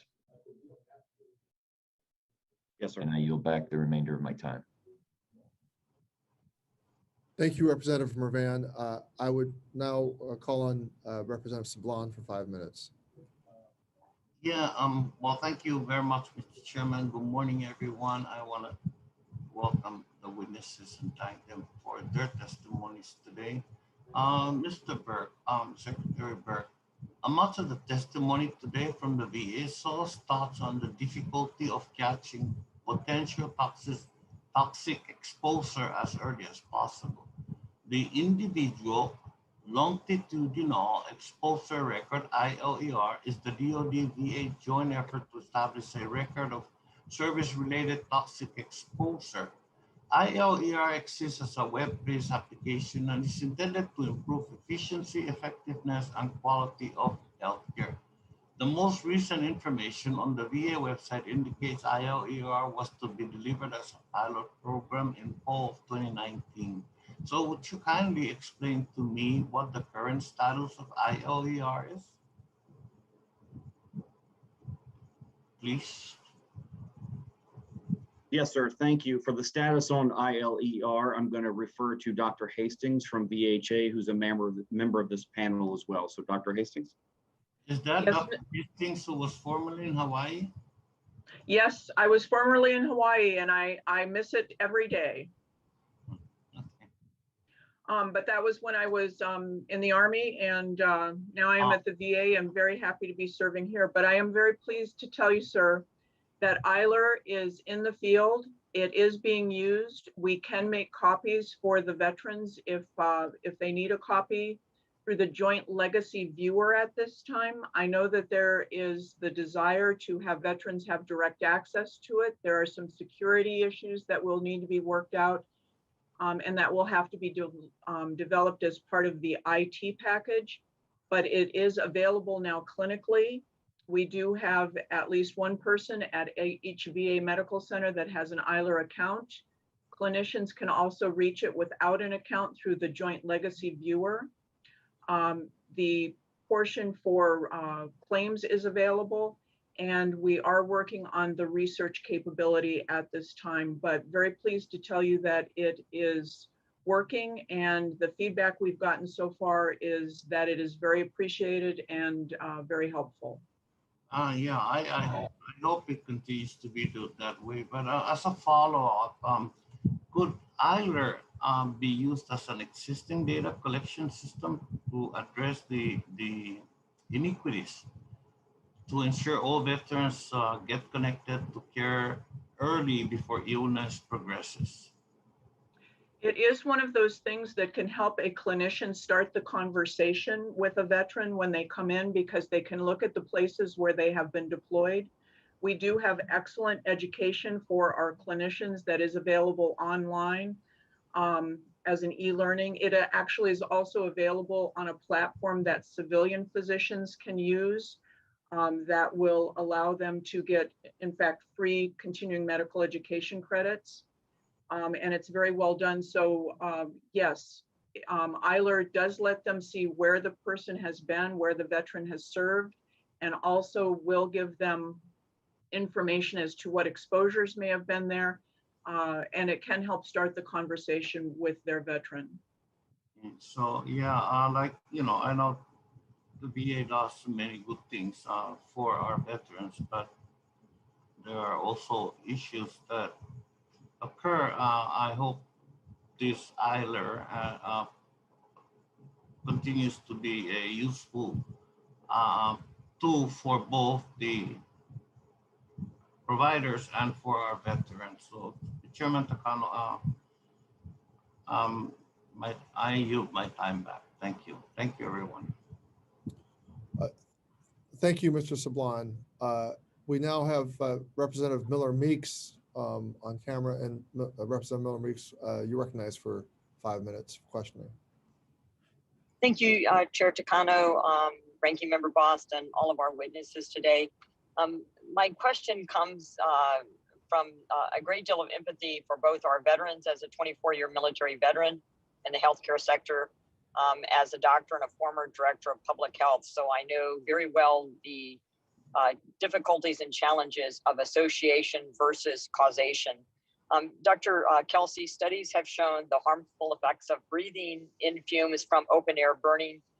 However, in the National Academy of Sciences September 2020 report on the health effects of airborne hazard exposure, has only found limited or suggested evidence of and explain why NAS was unable to link specific disabilities with service in Southwest Asia theater of operation. Representative, if I heard you correctly,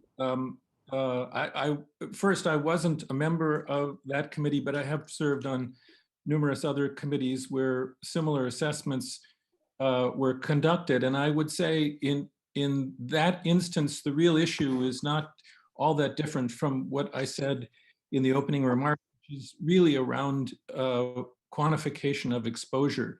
In an effort to really understand the I mean, as I'm sure you can appreciate, the dose-response relationship, it does require quantifying exposure. And with respect to burn pits, that's really a very difficult task. The real problem I think that the committee had was assessing individual exposure. And given that that's almost impossible to do, it's also, then it follows, difficult to go beyond limited and suggestive evidence. I think the committee certainly, given better exposure data, could likely do a better job than they did. But I think in their assessment, they were hamstrung by what many of the other committees, the Agent Orange committees and other committees, the Gulf War committees, have been hamstrung by, which is really the poor quality of the exposure data.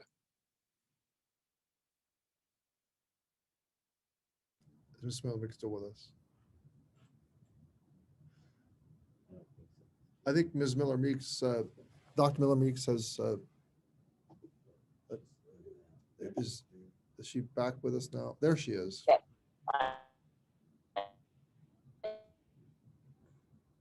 I apologize, sorry about that. Development of symptoms and the timeliness of exposure. Dr. Miller Meeks, could you repeat your question? Yes, sir, I apologize. You faded out, but can you repeat your question? Thank you, Mr. Chair, and I apologize. Is there also a difficulty with the time period when symptoms are developed and the exposure, or the lag of development of symptoms? Right, absolutely. That's certainly an additional complication. The timing is absolutely important here, and keeping track of that presents similar difficulty. So I completely agree.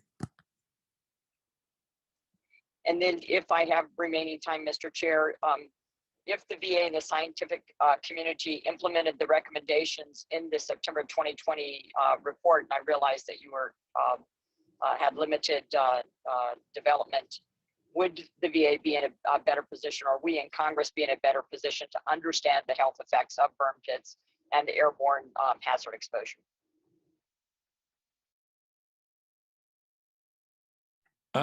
If that's for me, I'm less familiar with the legislation, so I best not comment on specifics there, except to say that any improvement in exposure assessment, be it when the symptoms occur, when exposure occurs, the time, dose, all of these things are important. And so any improvements that can be legislated are certainly go a long way towards enhancing our understanding of the situation.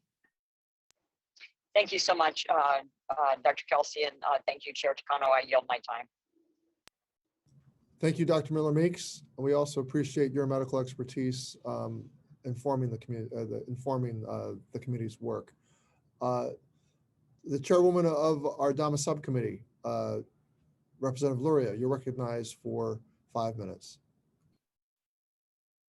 Thank you, Chairman Takano, and thank you to our witnesses today. I wanted to start, Mr. Burke, by asking you a question about your testimony that you submitted both to the House and Senate. You indicated that the VA would first like the opportunity to improve its internal approach to toxic exposures and needs additional time to do so. I was just curious, what current authorities does the agency have to act on its own to correct these problems? And what, if any, support do you need from Congress in order to accomplish this?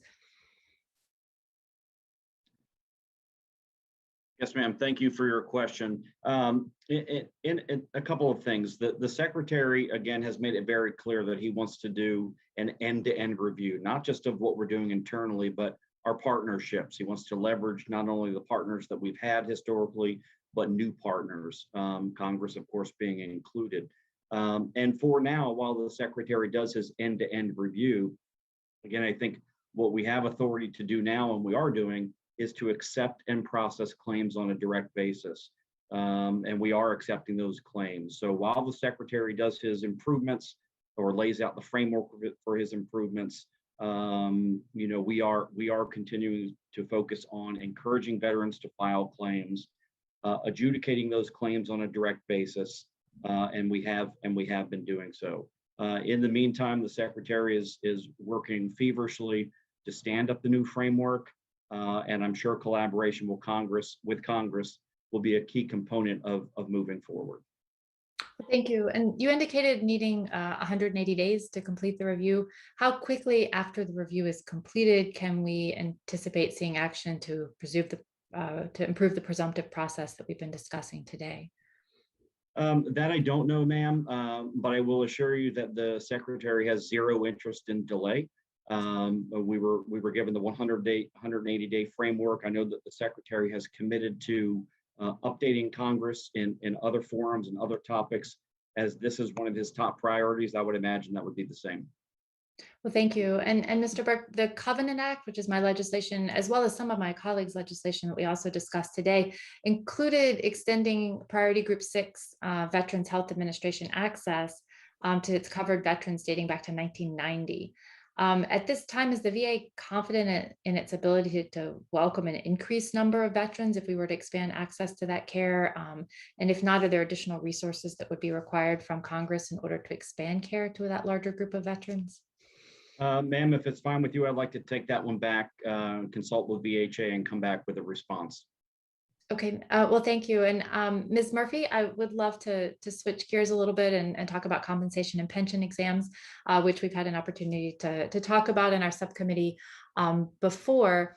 And one of the things I'm concerned about is consistency and training for VA and contract examiners in a variety of areas. And do you feel like there's a current continuity in training and performance of these exams across both the VA and contract examiners relative to toxic exposure issues?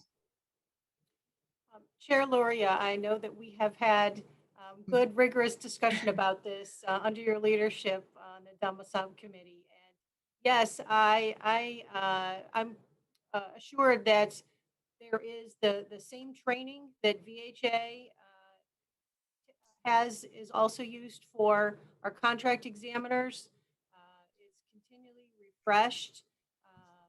We have actually split off the Medical Disability Examination Office from Compensation Service just this fiscal year into its own standalone office, so it could have dedicated executive. I'm sorry, Ms. Murphy, your audio is going in and out. It's very difficult to hear you. I did ask about both the VA and contract examiners, and I believe that you started to answer with a comparison between the two and answering that there is consistency. But is it, I guess maybe my question should be more so, is it sufficient? Is the process sufficient, and are the examiners adequately trained when 78% of these toxic exposure related claims are being rejected? So yes, ma'am, they are adequately trained and consistently trained. And the report that you challenged us to expand, that burn pit report that only narrowly reports on a small subset, the 14,000, where actually burn pit shows up on search words in the claim. We're in the process of expanding that report. We're on target to publish the expanded report beginning next month.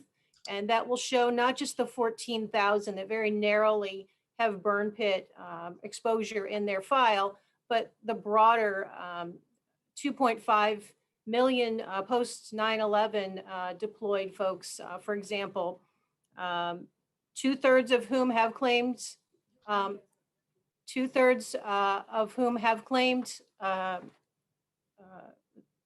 filed a claim, and 62% of who are service connected, and the grant rate on those is 94%.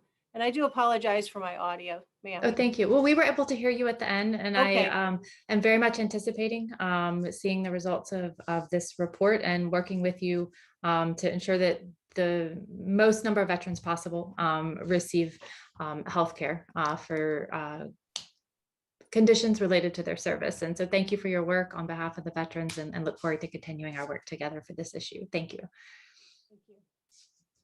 Thank you, Chair Luria. I now recognize Dr. Ruiz, Representative Dr. Ruiz, for 5 minutes. Thank you, Chairman Takano, and thank you to all of the witnesses here today.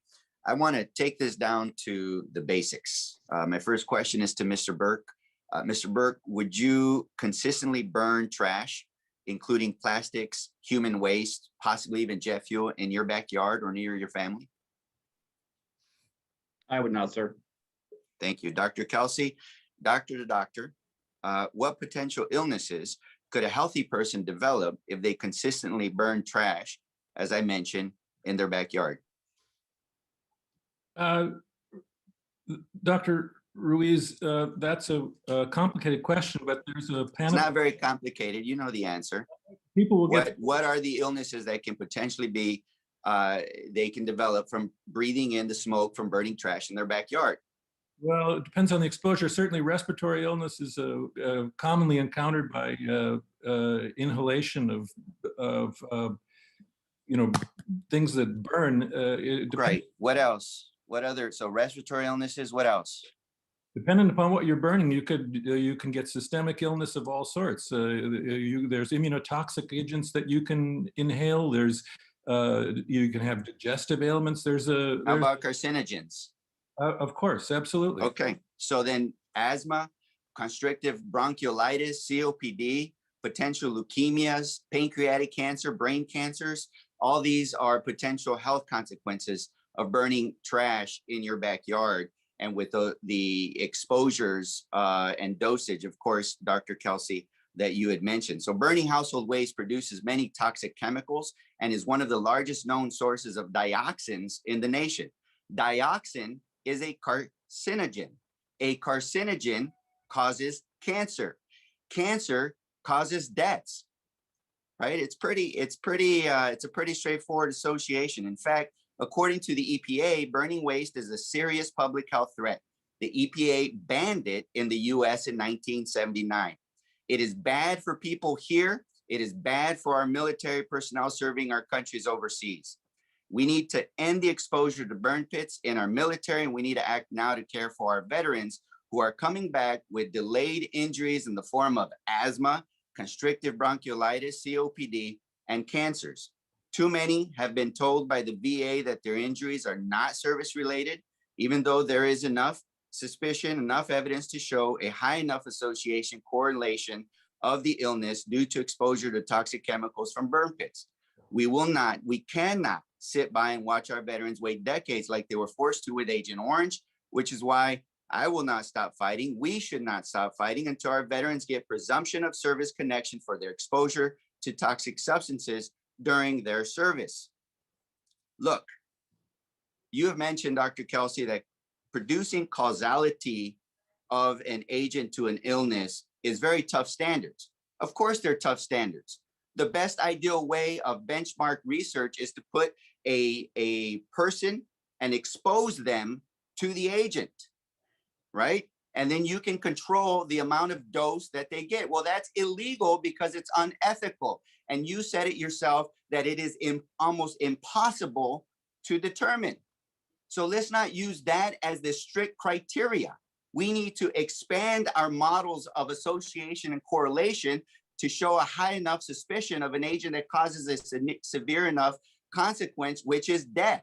We have already correlation studies from firefighters exposed to the toxic smoke of jet fuels crashing into the buildings that caused cancers and respiratory illnesses. We already have dioxin that have been found in the sample and the sand in places where burn pits were used. And we have bronchoscopic biopsy samples that show metals in the lungs of veterans exposed to burn pits. So there is evidence to show a high enough suspicion, association, correlation to know that our burn pits exposed veterans are dying of cancers, being permanently disabled of respiratory illnesses. This question, last question, is for Mr. Burke. Does the VA support establishing presumption of service connections to veterans exposed to burn pits or other toxic substances? So as contained in the written testimony, my oral statement, the secretary is committing to doing an end-to-end review of the current process. All right, so then it Wants to make sounds sure he like gets this right. we're gonna have to do it for you. it sounds like this committee is going to have to write the legislation and do it for you, because we can't wait for a repeat VA performance the way they did for the veterans exposed to Agent Orange. We will not allow that to happen to our veterans in this generation. I yield back my time. Thank you, Dr. Ruiz. I now call on Representative Rosendale, who is the ranking member of our Tech Modernization Subcommittee. Representative Rosendale. Thank you very much, Mr. Chair. And I've been juggling between two committees, so if anything I request here is replication, I apologize right up front. I'd like to start off with Dr. Hastings. Could you please detail the VA's ongoing research into the potential health effects of deployment to K2 Air Base? Absolutely. As you know, we are working with the Agency for Toxic Substance Disease Registry and with DoD very closely. We do have the interagency agreement completed with the Agency for Toxic Substance Disease Registry, and we are sharing information with DoD for their own mortality study, because we have two separate studies, as you know. We have a unique approach with the K2 group with ATSDR. It is not going to be a one and done. It is going to be an ongoing surveillance, which will go at least 20 years into the future and possibly longer, sir. Okay, and going on, Dr. Hastings, is every veteran patient who seeks care in the VA healthcare system asked about potential toxic exposures? And if why or why not? I do not know if every single person is asked that, but it is an important component of a history. And veterans come to VA because VA is uniquely situated to know about what they've been exposed to, what they've had happen to them during their service. And this may be an injury, it may be post-traumatic stress, it may be many other things that VA is frankly better at than just about anyone else. So I do not know that every single person is asked that, but I believe that it would be part and parcel of a history done by a VA physician, nurse practitioner, or PA. And we do have an environmental health coordinator at each VA medical center to help the veterans to get in for a specific exam for an exposure assessment or a registry exam. So do we have in the record system the ability to identify immediately where a veteran has been conducting their service, so that and have those areas already targeted where they may have been exposed, so that we can sort of flag it on their file? Sir, we do have service cohorts and we do have some identifiers, but what is coming now is EILER, which will do exactly that. We will know where they were, and that will be if it's a garrison exposure, such as our concerns with the Camp Lejeunes, the PFAS and other things, but it's also their deployments to war zones, to other deployments in sub-Saharan Africa, Somalia, the Philippines, whatever. But that will let us know exactly where they have been, what years, and we do have an application that I will be very happy to send information about called Exposure Ed, which was put together by VA's toxicologists, that can let veterans or care providers or civilian physicians, it can be on an iPhone or an Android, and it lets them look at a specific time period. It lets them look at a specific exposure or a specific cohort to give them up-to-date information on exposures. Very good, very good. Thank you, Dr. Hastings. Thank Mr. you. Burke, how would the working group that would be established under HR 2607, the Faster Presumptions Act, differ from the VA's existing working group that assesses newly released NAS reports? Sir, thank you for the question. While I can't specifically comment on the bill you're referencing, the new framework from the VA not only uses existing partnerships, but leverages those of new partners. And so the use of NASM findings that we use now would continue, but he wants us to look at the entire wider body of evidence. So without speaking specifically to the bill that you referenced, it will include what we utilize now, but expand that body of evidence. And I hope that answers your question, sir. Sure. That is. Thank you. And before I yield back, Mr. Chair, I just wanted to thank Dr. Ruiz for his passionate remarks and about making sure that we identify this list right now and not let this go on so that we can start providing the benefits to our veterans that they have certainly earned and deserve. I appreciate your remarks. Thank you.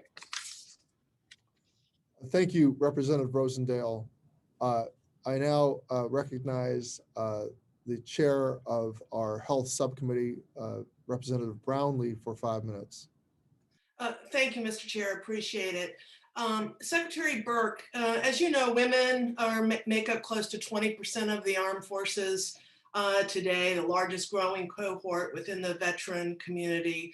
We also know that women veterans experience a higher rate of breast cancer at a younger age than non-veteran women. We also know that other conditions like autoimmune diseases manifest differently in women. So my question is, do you know whether the VA or the DoD have conducted any evidence-based research on how toxic exposure relates to the prevalence of manifestations of certain health conditions in women specifically? Ma'am, thank you for that question. Let me assure you that women veterans issues are also extremely important to the department. I'm going to refer your question to Dr. Hastings to see if there's anything from the Health Administration side that she'll be able to share with you as far as the research and findings. Yes, ma'am. Specifically, there are a number of studies that have been done looking at women because the women's issues are different in many cases, as you have pointed out. And being a veteran from the military of over 30 years, it also is important to me. I am happy to get you a bibliography of some of the major contributions, some of which have come from my office.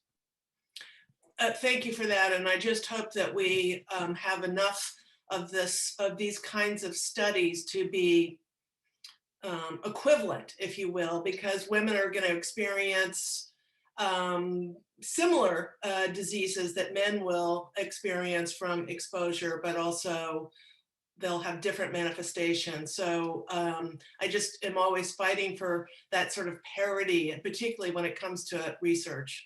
Absolutely. And one of the things I would like to point out is the epidemiology program in this office does oversample women in many cases to make sure that we don't miss something, because in some cases, the smaller numbers in previous conflicts. So we do make sure that we make arrangements for that. Thank you for that. Dr. Kelsey, there's been a lot of conversation, obviously, over the challenges over association and causation, and you have said repeatedly that the problem is poor quality of exposure data. So if we were sitting down right in this moment to write legislation or to do a rulemaking within the VA, what would you tell us to put down to improve quality of exposure? A great question, and you know, I will tell you that when I first served on National Academies committees, I was impressed with the lack of communication between the VA and the DoD. I think that has changed, and I'm all for that. I think the committees have been very frustrated by that. The recent Academies reports have suggested specific things about the flow of information, and there are recommendations in some of these reports that are specific to the flow of exposure-related information, and I can read them to you or get them to you if you'd like, but I think the idea is to enhance the free flow of information around exposure between the DoD and the VA. Well, thank you for that. I find that answer probably a good one, but a challenging one for us to conquer, because still the silos, I believe, the silos between DoD and the VA still exist, and prevent or provide barriers for solutions to a lot of different problems. And I think, the communication between DoD and VA is also important on some of these other exposures that we're talking about other than burn pits, so that if the VA gets any inclination of potential toxic exposure, that should be communicated to the DoD, so the DoD starts to put into practice prevention, so that they're never prevented to those toxic substances, which I think is definitely within the realm of possibility and can be done. So I think there is a lot more that needs to be done on that. And I see that my time is coming to an end. I have a lot more questions, but I will end there and I will yield back, Mr. Chairman. Thank you, Chair Brownlee. And of course, you can always submit your questions in writing for our witnesses. Mr. Lamb was next, but he has graciously agreed to swap places with Mr. Gallego, who's pressed for time. Mr. Gallego, you're recognized for 5 minutes. Thank you, Mr. Chairman. Thank you, Mr. Lamb. And, just from a perspective of someone who, not just a member of Congress, but I actually am in this community. I was exposed to burn pit for probably many, many months. And just to give perspective of what, some of us veterans feel, I feel like I'm a ticking time bomb. Every time I go to the doctor for my annual checkup, I'm afraid they're going to find something. I know my friends that I served with, young men, are now getting cancer, brain cancer, and other types of very dangerous diseases that young men should not be getting. So this is something that is very urgent in our community. And so thank you for President Slotkin and Ruiz for really taking this seriously and really taking a hold of this. Mr. Burke, one of my questions that I have is, you want people to start applying through the VA process now for any conditions related to burn pits. The reason you're going to have a problem with that is because for 15 years, and at least since I left the theater, we've been rejected for all of our claims. It's going to be hard to turn around that ship unless I think we actually have legislation that gives presumption. What is it that you think the VA can do now, considering now you have 15 years of just absolute distrust that the VA is going to take care of us, considering what we've seen in the past? Yes, sir. Thank you. And I would ask the committee not to take our lack of position on individual bills as our lack of acknowledgement that something needs to be done. Okay, the secretary is aware of that. In the meantime, while he works out his framework, while he makes this process better, while he capitalizes on the use of surveillance and more data, we are encouraging veterans to file. We spoke earlier in the hearing about VA's need to do better outreach and to put the word out there. And by means of expressing to veterans, please file your claims. We do have an avenue today for direct service connection. Obviously, the whole issue of presumption is complicated, it's complex.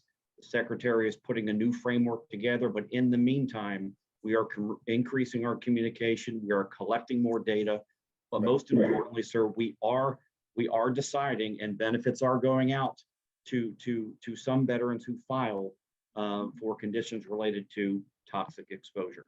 I would just say, Mr. Burke, this is going to be something very difficult to turn around. When I first filed for my PTSD claim in 2007, after being rejected, I didn't return to the VA again until 2015, and with a lot of trauma in between. So you're going to have to really step up your game. Dr. Hastings, is that correct? Did I get the right name? Yes. Dr. Hastings. Looking at, I put up on Twitter, some, people, what kind of conditions they feel they're having because of exposure to fire pits. And one of the things that was really glaring to me was many women service members feel that they have symptoms that are, either potentially going to hurt their reproductive ability. I've actually seen 7 women talking about very heavy menstrual cycles that were abnormal. And then also, again, some of them also having problems with, having children. Have you seen any of this types of cases popping up? We And actually, more importantly, is the VA going to be ready for something like that? Because we haven't been really women friendly at the VA, especially when it comes to reproductive issues. well, we are more women friendly. They actually have the Women's Health Department division, which reports directly to the Undersecretary for Health. It is that important to VA. We also are doing research to find out why, because as you noted, there may be some fertility issues. Women in the military may delay having children, and that may be an impact. It may be something that is the environment, so both have to be looked at. The other issues that you brought up are the concerns that they have in regards to fertility. We have a National Academy of Science, Engineering, and Medicine report that was just done looking at intergenerational effects. There were no findings that were of concern other than with infectious disease at the time of pregnancy in that report. But I'd be happy to put together a small overview of women's health in the VA in conjunction with Dr. Patty Hayes, who runs that section.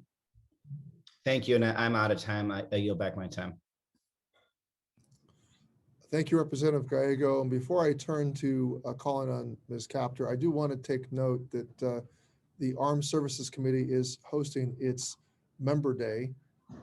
And Chairman Smith has said, and has echoed the comments I've heard today from our own members, that that burn pits is this generation's equivalent of Agent Orange.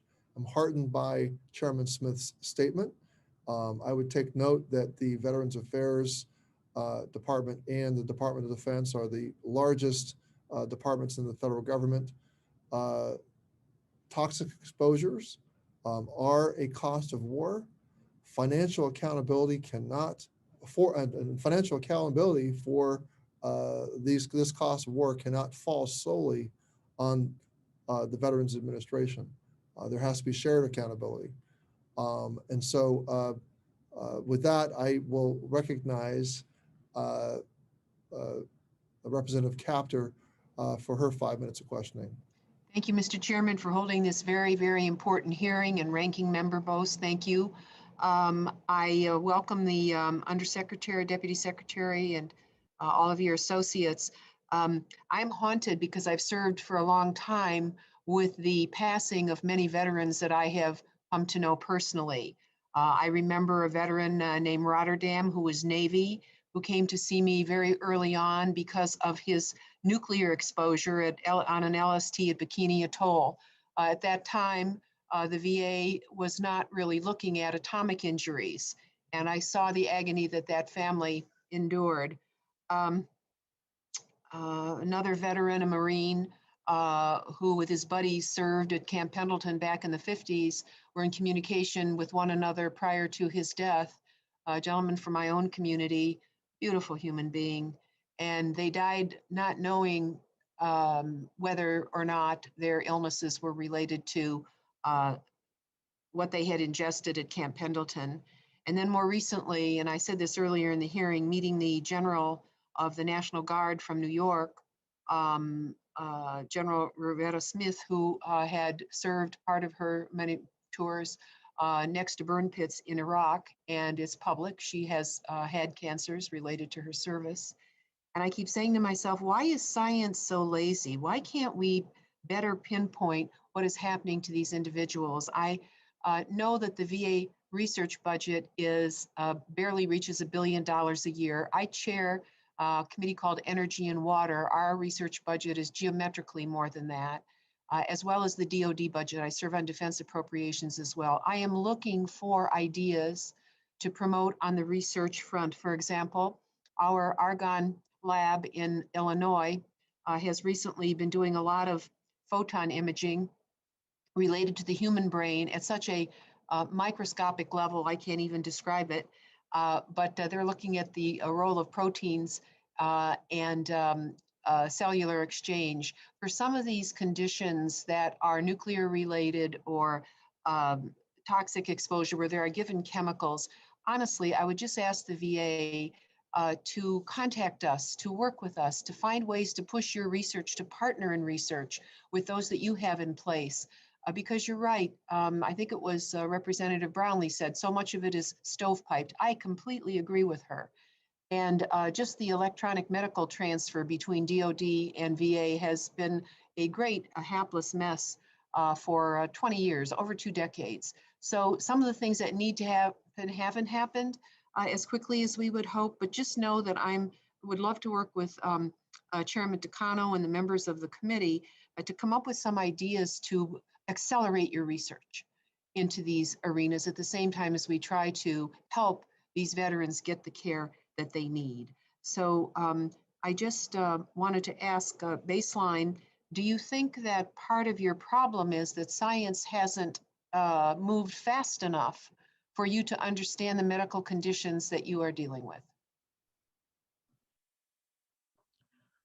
I will go ahead and start with that, ma'am. I am very heartened by what you've said with regards to support for research, and I'm sure that my epidemiologists will be very happy to hear that, as well as the Office of Research and Development here at VA. And we certainly can let you know about what we are doing and what we would like to do. The Airborne Hazards Open Burn Pit Center of Excellence that you fund up at the site at East Orange, New Jersey, at the War-Related Illness Study Center, Illness and Injury Study Center, does a considerable amount of work with their partners in academia, but we would always like to be able to do more. And I certainly will have some ideas that we will send to you that may be collaborations that you would be willing or would like to support. So often we find that we do basic research, which is extraordinarily important, and the energy labs are involved in that because of their imaging capabilities. But oftentimes we don't do the clinical trials. Advanced clinical trials where we have DNA, we have different material, but it's not moving quickly enough through the research system. So I'm very open, and I'm sure the chairman and ranking member are open to this as well. Give us ideas of where we can help you get deeper into the medical conditions causing these cancers and so forth. Absolutely. Thank you, Mr. Chairman. Yep. Thank you, Representative Capter.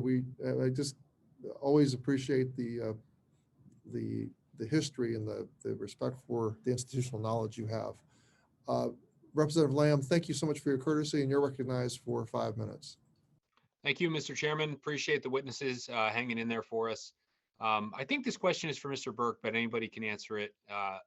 I was following your comments earlier about really encouraging veterans to apply for benefits if they believe that they had toxic exposure and are suffering the consequences of it.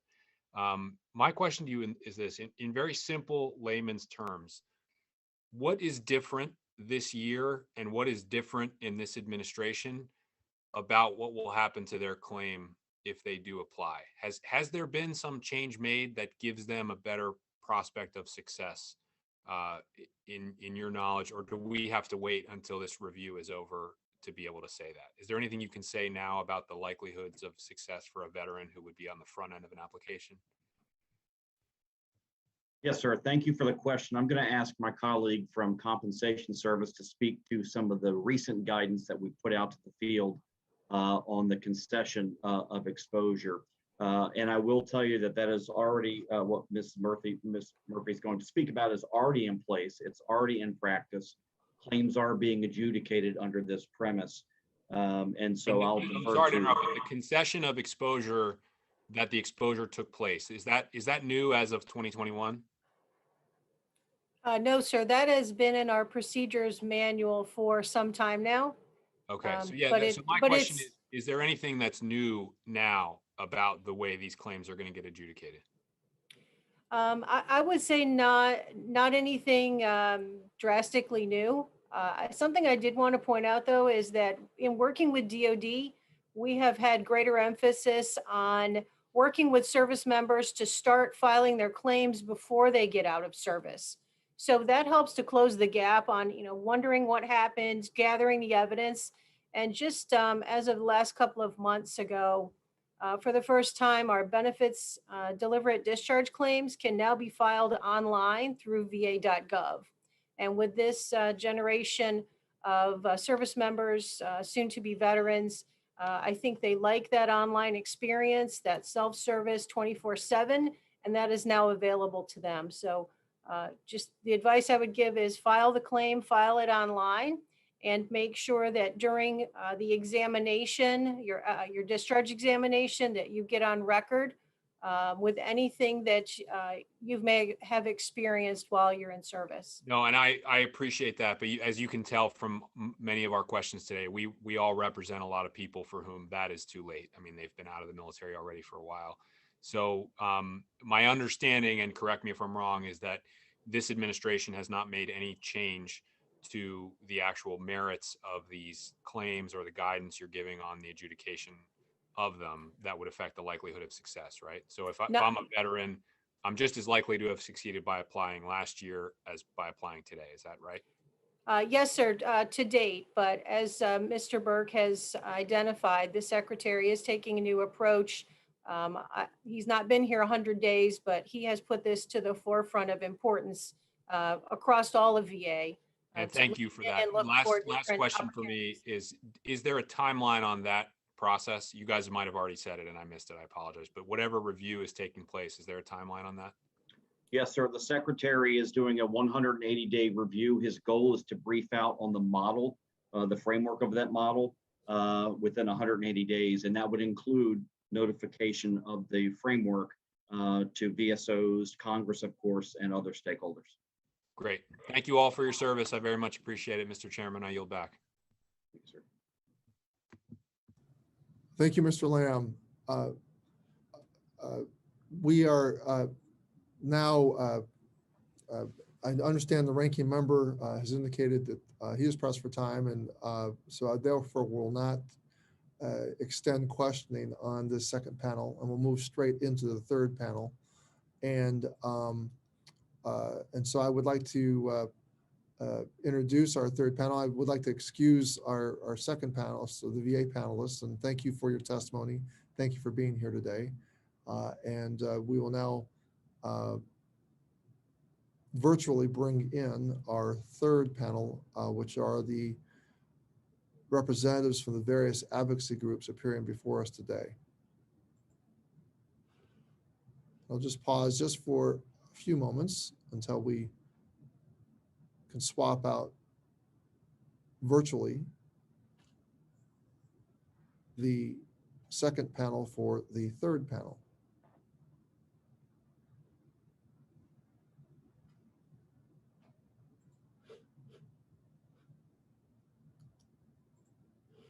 Okay, it looks like we're here. Okay, all right. For our third panel, we have representatives from the various advocacy groups. We have Alex Morawski, Government Affairs Specialist at the Wounded Warrior Project. Travis Hoare, the Government Affairs Director for Iraq and Afghanistan Veterans of America.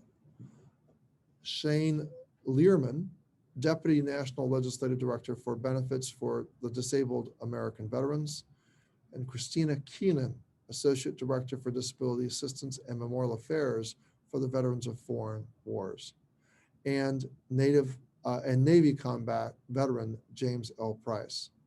I'll remind our witnesses to please pause for 2 or 3 seconds before speaking so that the recording will capture all of your words, and please remember to do so when answering members' questions. Your statements in full will be included in the hearing record without objection. Mr. Morawski, you are now recognized for 5 minutes to present your statement.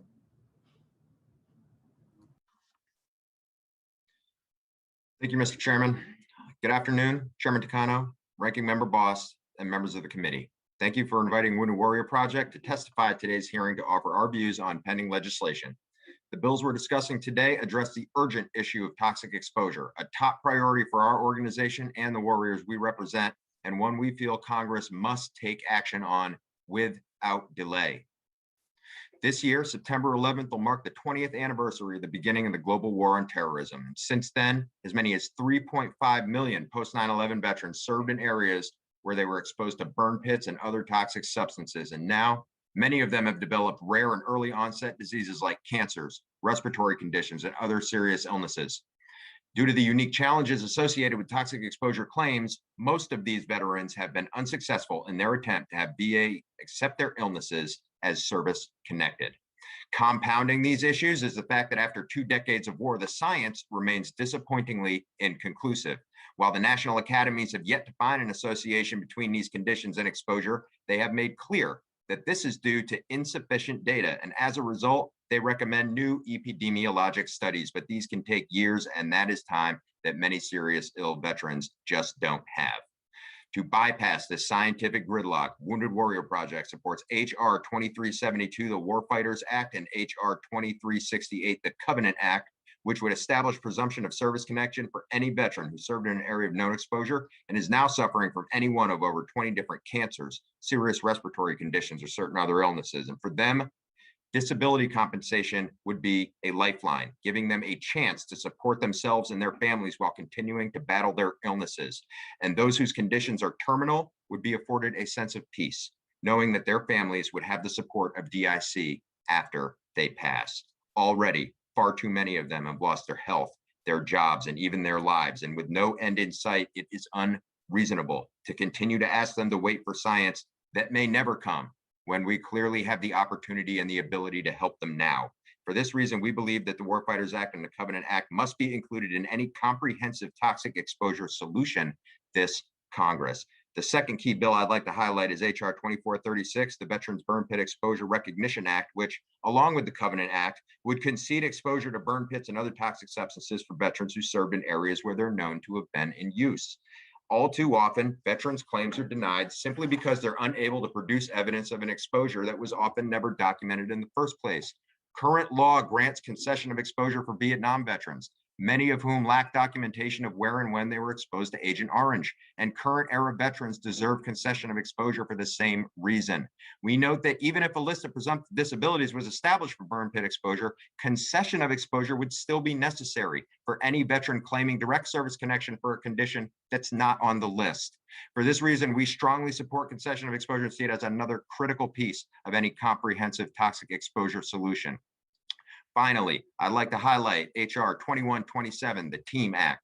This forward-thinking bill would grant permanent VA healthcare eligibility to all veterans who served in areas of known exposure, regardless of their disability claim status.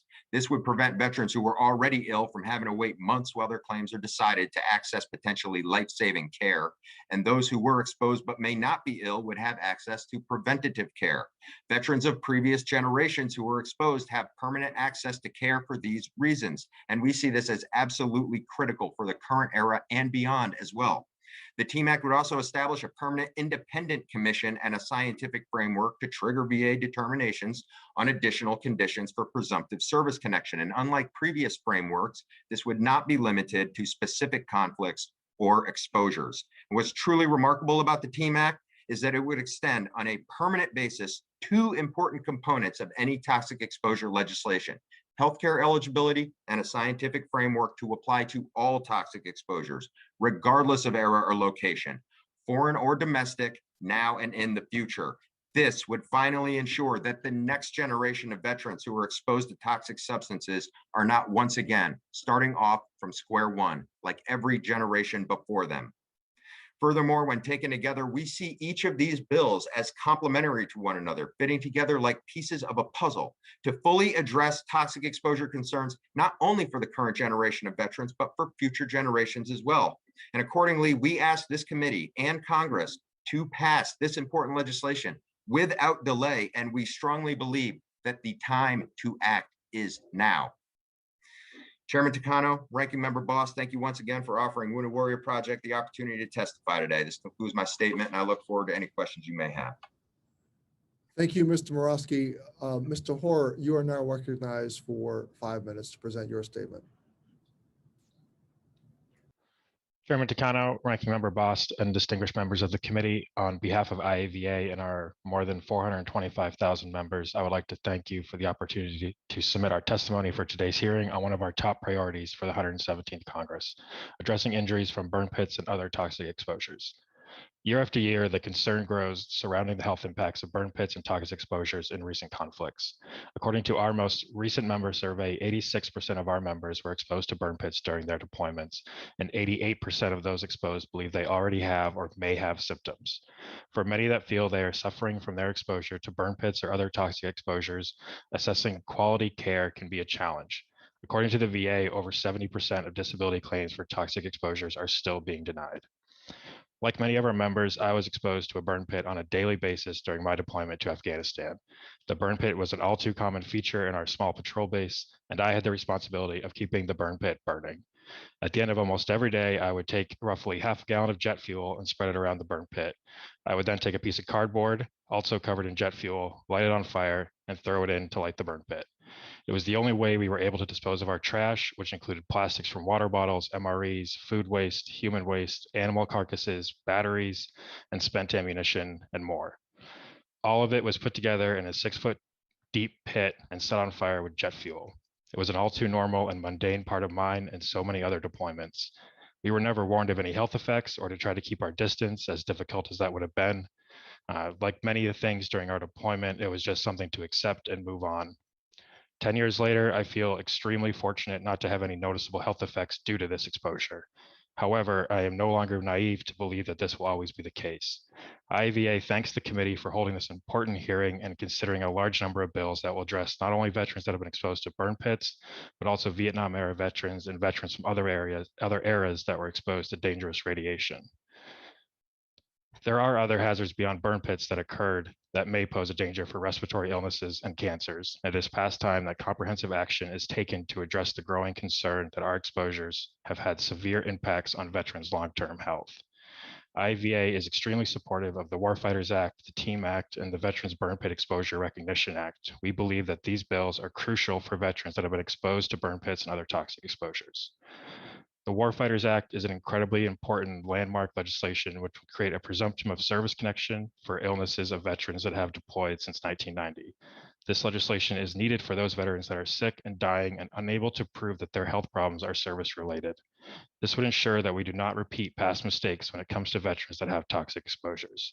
Creating a presumptive benefit for veterans that are suffering would remove the burden of proof that a burn pit or overseas toxic exposures is the direct cause of their illness. Many veterans might not become sick for years after their exposure, making their claims process more complicated and proving a direct link to their illness incredibly difficult. Any final toxic exposure legislation absolutely must have the presumptive service connection that the Warfighters Act would establish. Additionally, the TEAM Act will ensure that all veterans are able to access high-quality VA care for any toxic-related issue. By expanding the eligibility of VA healthcare to cover veterans that have been exposed to toxins, we can ensure that no veteran falls through the cracks again. This legislation would also create a framework for an independent commission to establish presumptive conditions for veterans that will cover all toxic exposures, both foreign and domestic, into the future. This will protect future generations of veterans from exposure that are impossible to predict today. IAVA was proud to join with our VSO allies in the TEAM Coalition and our congressional partners to introduce this legislation, and we're committed to seeing its passage. The Veterans Burn Pit Exposure Recognition Act is another critically important piece of legislation in order to address toxic exposures. This bill would finally concede exposure to a large number of chemicals for all veterans that have served in areas where burn pits were widely used, and IAVA fully supports this legislation. IAVA, our VSO allies, and many members of this committee have been on the forefront of toxic exposure issue for years. Important legislation has been passed in recent years that strengthens the registry, increases tracking, reporting, and researching these exposures. However, more must be done. We will continue to fight until veterans have access to healthcare and benefits that they rightfully deserve. Members of the committee, thank you again for the opportunity to share IAVA's views on these issues today. I look forward to answering any questions you may have and working with the committee in the future. Thank you. Thank you, Mr. Horan. Thank you for sharing your very personal story. I now recognize Mr. Learman for his 5 minutes, for 5 minutes to present his statement. Thank you. Chairman Takano, Ranking Member Boss, and members of the committee. On behalf of DAV's more than 1 million members who have wartime service-related wounds, injuries, diseases, and illnesses, We thank you for the opportunity to offer our views on the multiple toxic exposure bills impacting service-disabled veterans, their families, and survivors. Our written testimony discusses all of the bills before us today, as I will focus my remarks on some of them. Mr. Chairman, for more than 100 years, our fighting men and women have been vulnerable to the horrors of mustard gas, atomic radiation, Agent Orange, oil fires, nerve agents, burn pits, and other lethal hazards.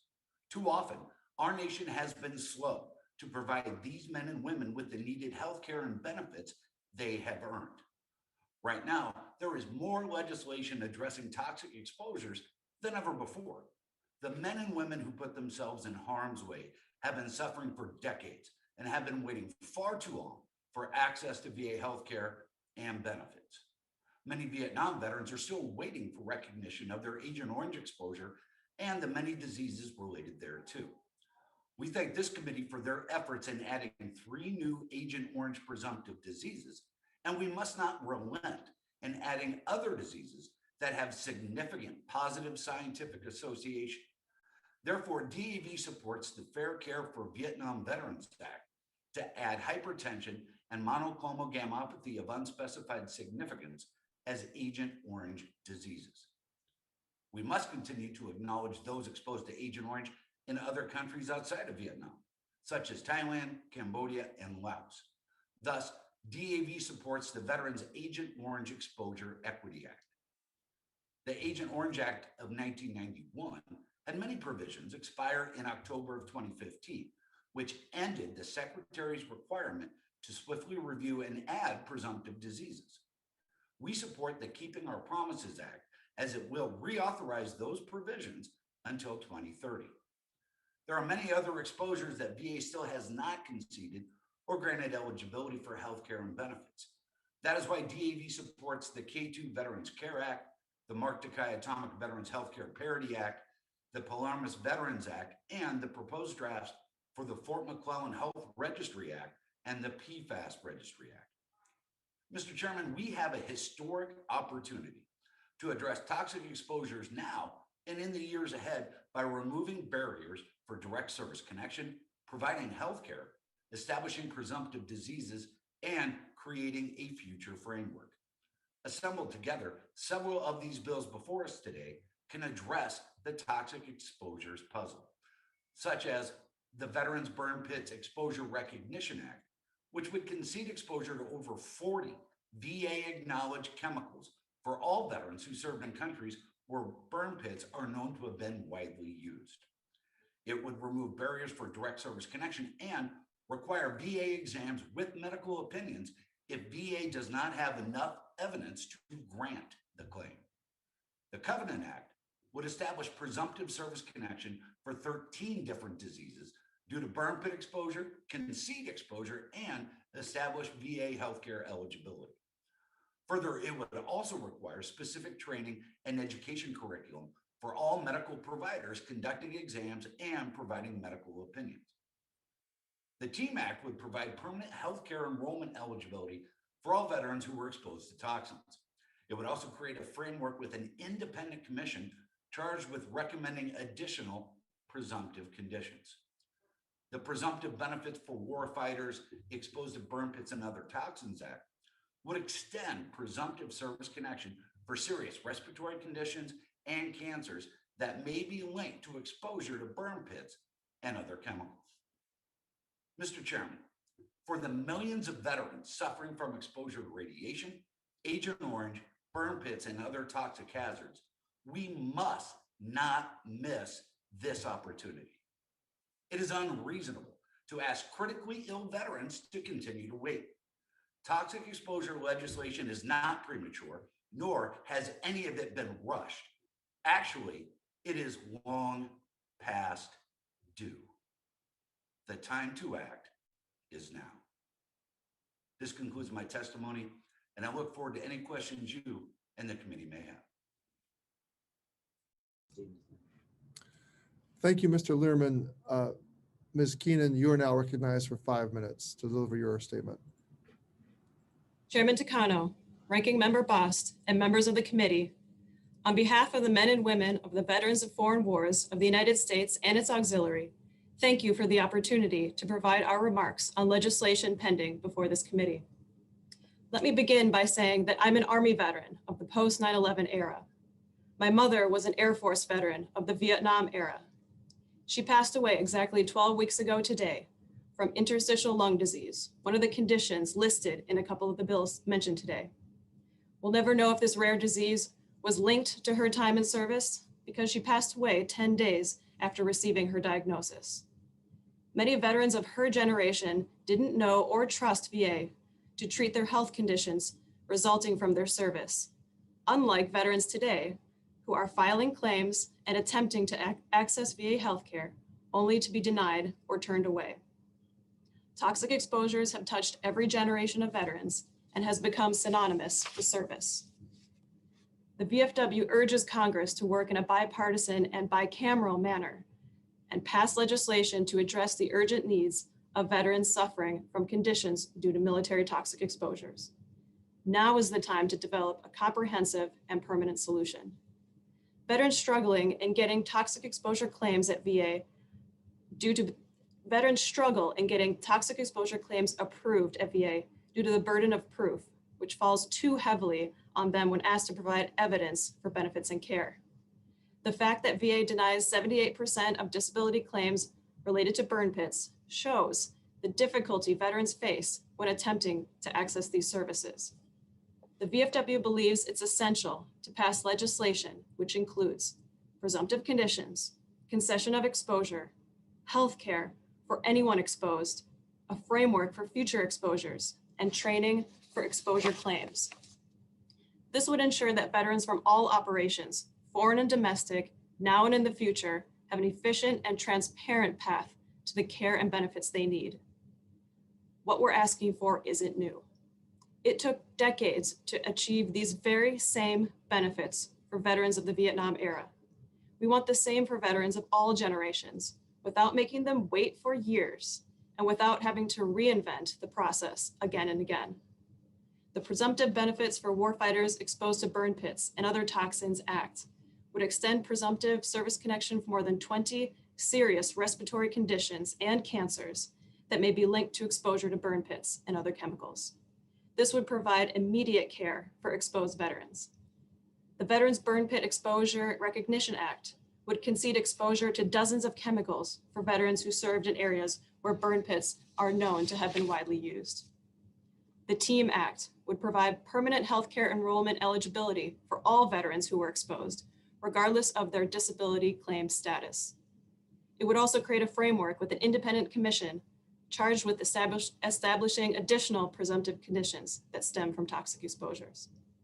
Together, these three bills, along with others which cover veterans from K2, Vietnam, and other locations around the globe, will create a complete package, just like the pieces of a puzzle, to cover as many veterans as possible. And finally, last week, VA representatives testified in front of the Senate Veterans Affairs Committee and twice stated that toxic exposure legislation at this point is premature. Premature. Is it premature for veterans who are sick? Is it premature for the veterans who are dying? Toxic exposures has been around for decades, and nothing about this discussion is premature. In fact, it's long overdue. What we know is that VA processes toxic exposure claims in an inconsistent manner. We also know that different VA secretaries have viewed toxic exposure issues differently. Legislation has worked in the past, and legislation is absolutely necessary now to direct VA and to create a comprehensive and permanent solution once and for all. The time to act is now. Chairman Takano, this concludes my testimony. I'm prepared to answer any questions you or the committee members may have. Thank you. Thank you, Ms. Keenan. I now turn to our final witness. And before I do, I just want to say to Mr. Price that I express my sincere condolences for the recent passing of your wife, Lauren, and just profoundly moved by the commitment that both of you had toward our nation's veterans. And it's a true testament to your commitment to our veterans today that you are actually appearing before our committee, given your monumental loss. So we thank you for that commitment. Mr. Price, you're recognized for 5 minutes to present your statement. Thank you for that, Mr. Chairman. Chairman Takano, Ranking Member Bost, members of the House Committee of Veterans Affairs, thank you for this opportunity to speak today. There is too much for me to say to fit into 5 minutes, so I urge you, please take the time to read my written statement. My name is Jim Price, but I'm not the one that should be speaking to you today. The person that should be speaking is my wife, Lauren, a 100% disabled U.S. Navy veteran. We were deployed to Iraq in 2007 to 2008, and we were exposed to toxins from burn pits. Lauren and I founded Veteran Warriors. She cannot be with us today because she died from her exposure to these toxins just 5 weeks ago. Toxic exposure caused a litany of issues with my wife, but I will talk about the 3 big ones. In 2009, she was diagnosed with the terminal lung condition constrictive bronchiolitis, which resulted in her retirement from the Navy in 2010. This condition caused her lungs to decrease in capacity to 35% over the course of a few years. In 2018, at the age of 53, Lauren was referred to an ophthalmologist and eventually a neurologist. She was diagnosed with decaying white matter in and lesions on her brain. After testing, it was revealed that Lauren had the reaction time and short-term memory retention equivalent to that of an 80-year-old. Toxic exposure caused this. In June of 2020, Lauren developed gastrointestinal issues. We saw numerous doctors and specialists over the course of 8 months. On February 14th, 2021, the doctor told us that Lauren had a rare cancer. This cancer was caused by toxic exposure and was not curable. The oncologist believed that with chemotherapy, Lauren could live for 12 to 18 months. After a whirlwind battle, Lauren passed away on March 30th, 2021, at the age of 56. Not 12 to 18 months after the diagnosis of cancer, 44 days. This is what toxic exposure can do. We had been home from Iraq for 13 years. It is imperative that we care for my fellow veterans with toxic exposure, not just limited to burn pits.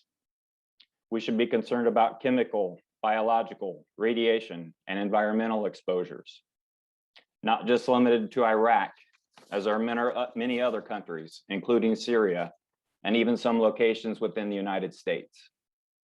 It's critical that we as a nation identify and provide care to these individuals within a reasonable amount of time. We must identify potentially toxic exposure personnel candidates and monitor these individuals. We must provide health care for these individuals identified with toxic exposure. Care is the priority because compensation benefits do not help someone that is dead because they didn't get care. Mr. Burke, there is no time to file a claim and wait for an answer to see if a veteran is qualified for care. The VA should acknowledge current scientific data and respond to new data regarding diseases associated with toxic exposure. The VA should provide disability ratings and presumptions of service for toxic exposure. And lastly, the VA should provide training on toxic exposure to VA healthcare personnel. In case you didn't know it, the VA already has a policy in place regarding toxic exposure from burn pits. Training letter 10 TAC 03 was issued in 2010. However, this letter does not address all needed items. It's a VA policy, not a law, and most significantly, the VA does not follow it. If the VA is on board with dealing with toxic exposure, why has it become necessary for all of this legislation to become generated? As a veteran affected in multiple ways by toxic exposure, I fully support any bill that helps or provides care for veterans, and I know Lauren did too. She believed that toxic exposure, for her specifically burn pits, is this era's Agent Orange. I and Lauren feel that the TEAM Act is most closely aligned with what we would like to see and is the most inclusive legislation towards a path forward. That there are many good legislative items out there that can work together.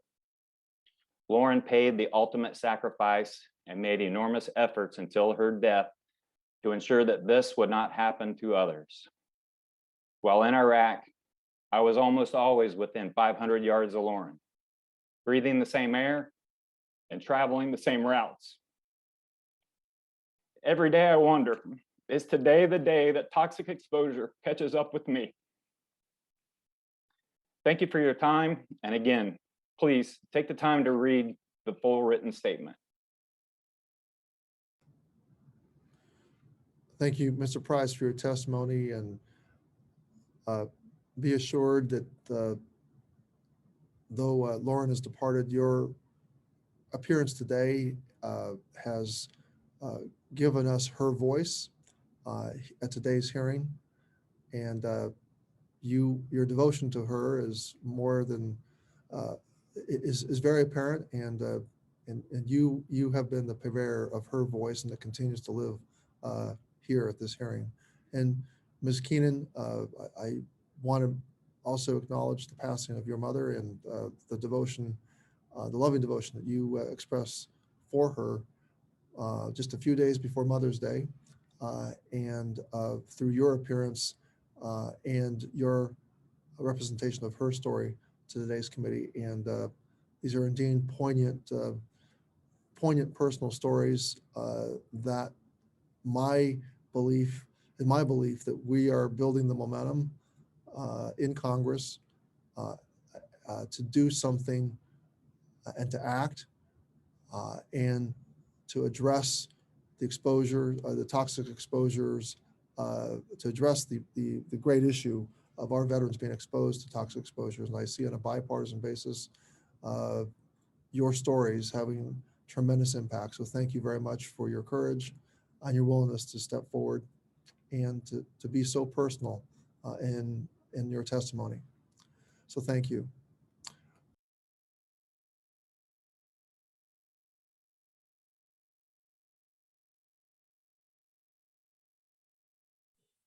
Chairman, you're muted. Did I mute myself? Thank you. I will unmute myself. I will turn to the questions tab. To get to my, okay, so panel 3. So to all the witnesses, and I'll recognize myself for 5 minutes.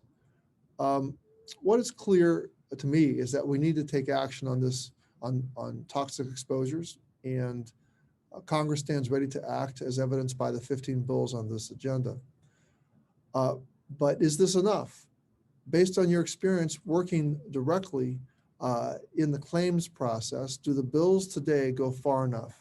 If each of you could speak to that point, and if it's not enough, what are we missing? So very briefly, let's just start with the first witness, Mr. Morosky, and then move on through the roster. Mr. Morosky.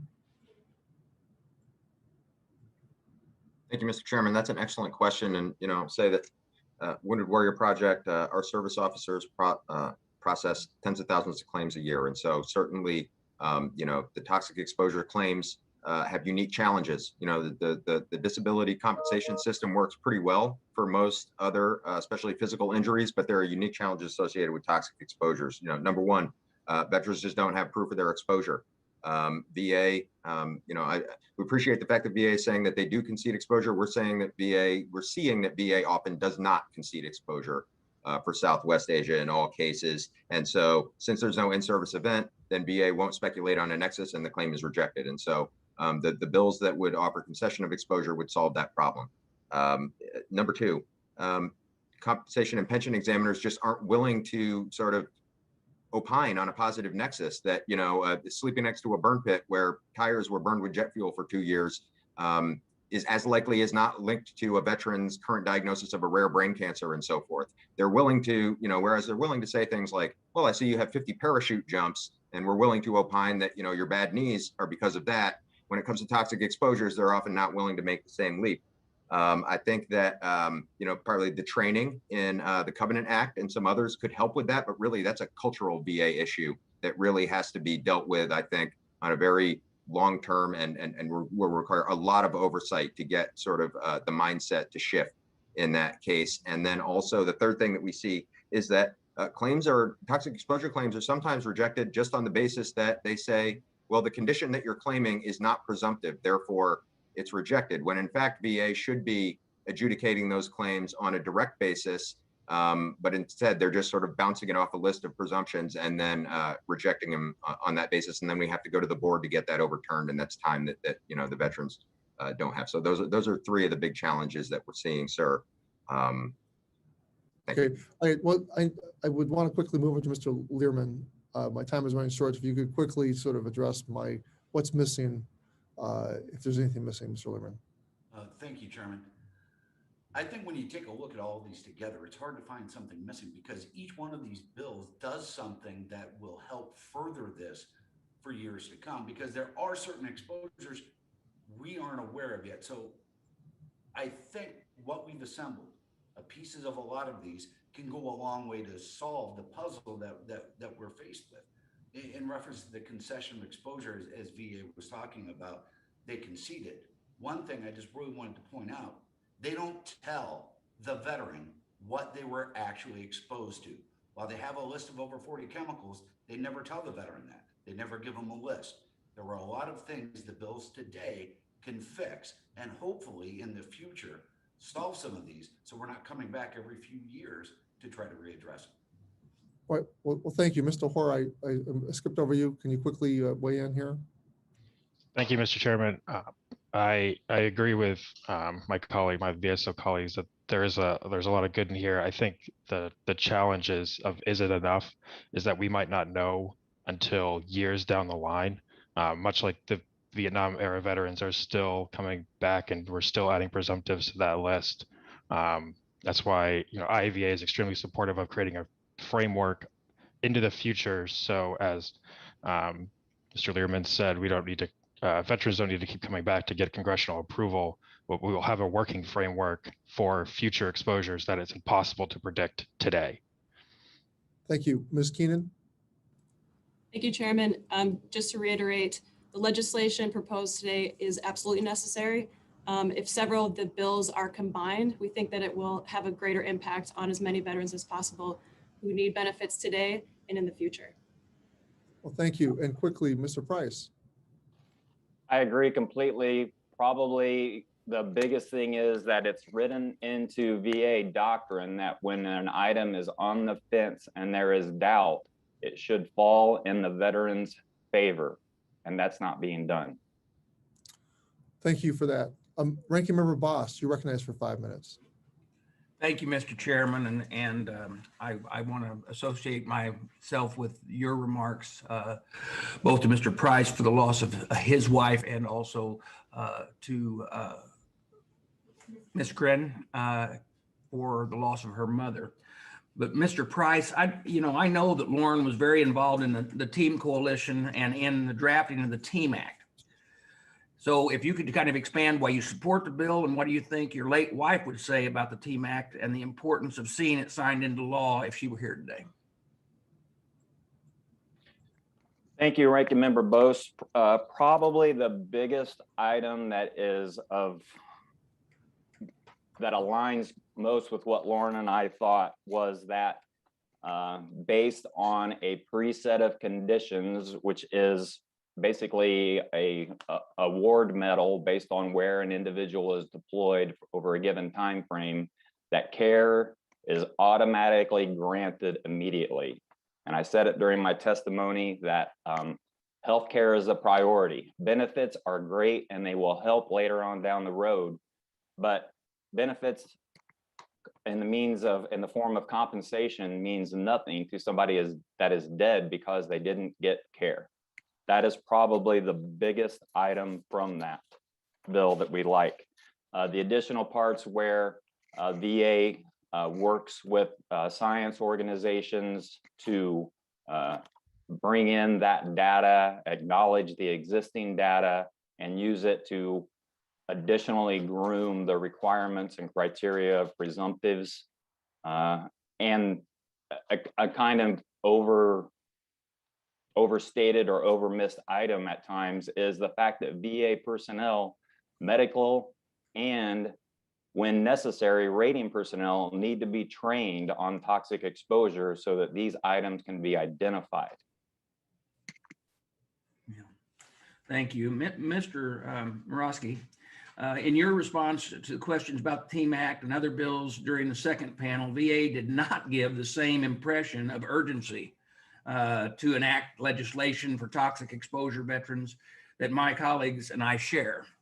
Do you believe that we need to wait, or should Congress act now? Congressman, many of the veterans that I talk to, especially the ones who are already sick, would say that the time is long overdue. I would certainly say that we feel that the time to act is now, and we would urge the committee to move swiftly on these bills, sir. Would any of the other VSOs like to respond to that? Yes, Mr. Ranking Member, we'd just like to reiterate the same point that veterans have been waiting for years already.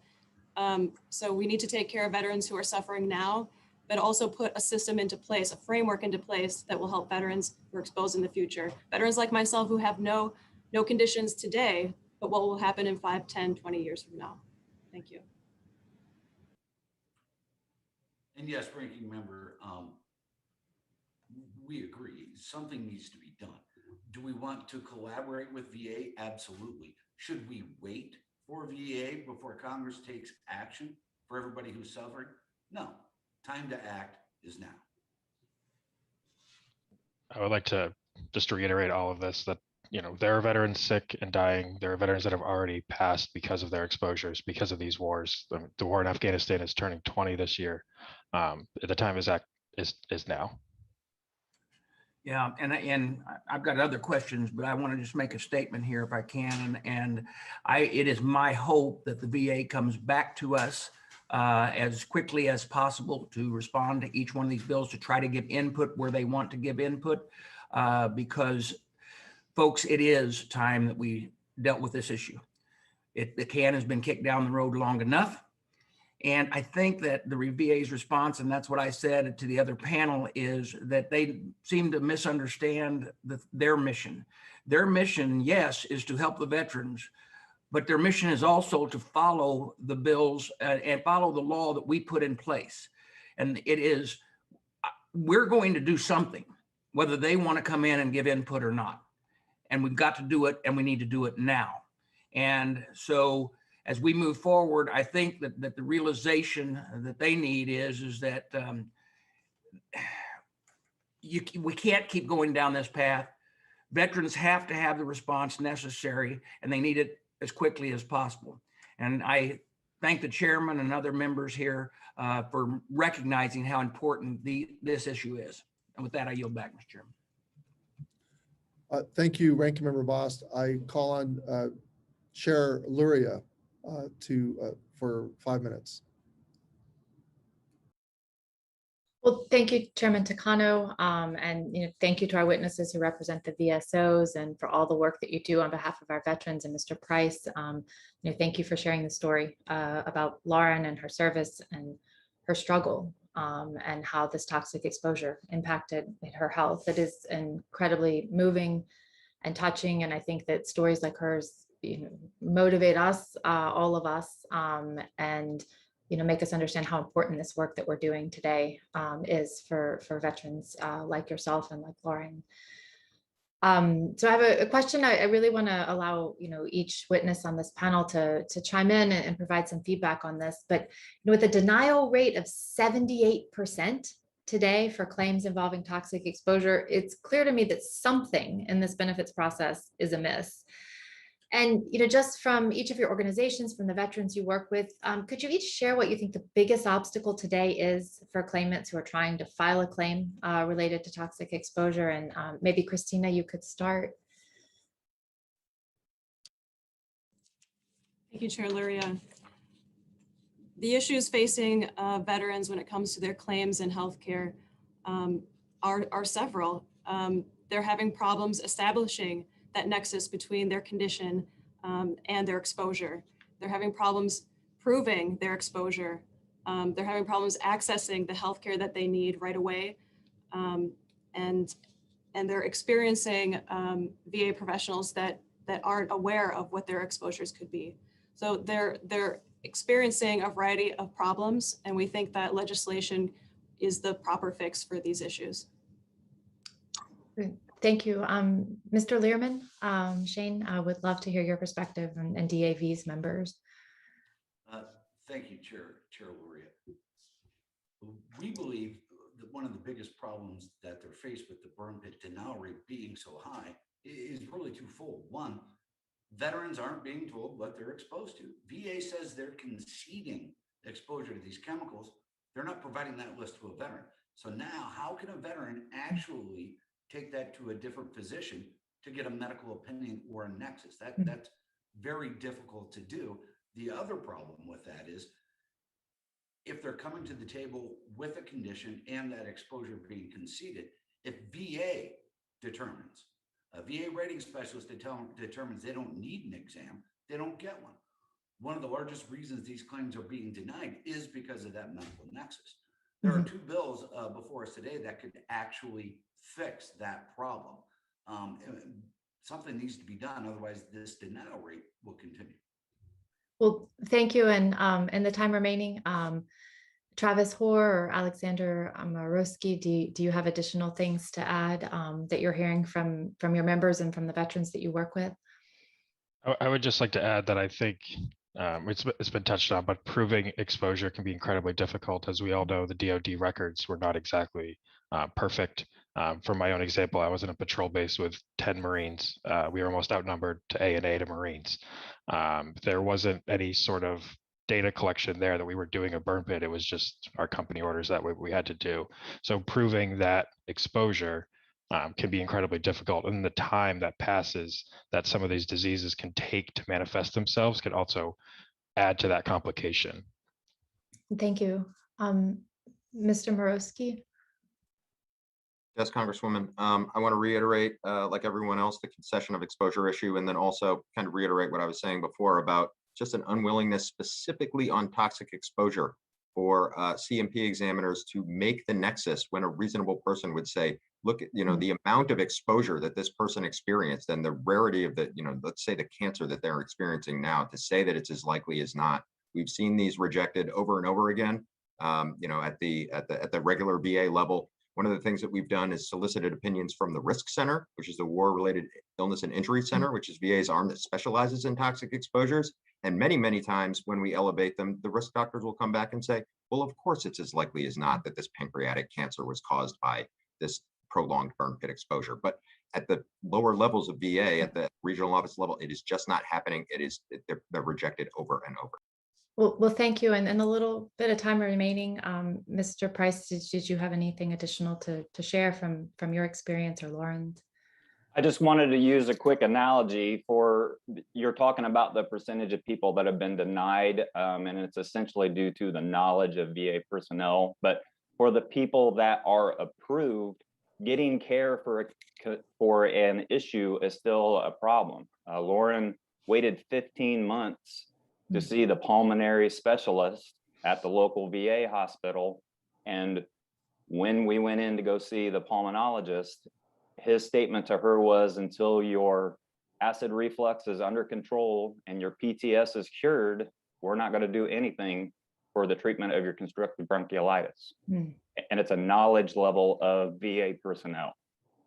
Okay, well, thank you for sharing that. And I know, Mr. Chairman, my time is out, but I just want to summarize very briefly. I think what I've heard from all of our members on this panel is that the legislation we consider today in totality contains in some form all of these pieces that were discussed as the greatest needs in getting these claims processed successfully. So I view them as pieces to a puzzle. I think that we need to work together, and this hearing is the first step in that, to bring this legislation together into a comprehensive approach. And I thank you for your leadership on that, and look forward to working with you and other members both on and off the committee to make this happen for our veterans. Well, thank you, Chair Leary, and I don't begrudge you at all that summary. And in fact, I greatly welcome it and appreciate it. And want to say that I'm heartened by the bipartisan participation and the passion that I see from both sides about wanting to do something, not just do something, wanting to do what we have to do for all of those who've borne the battle.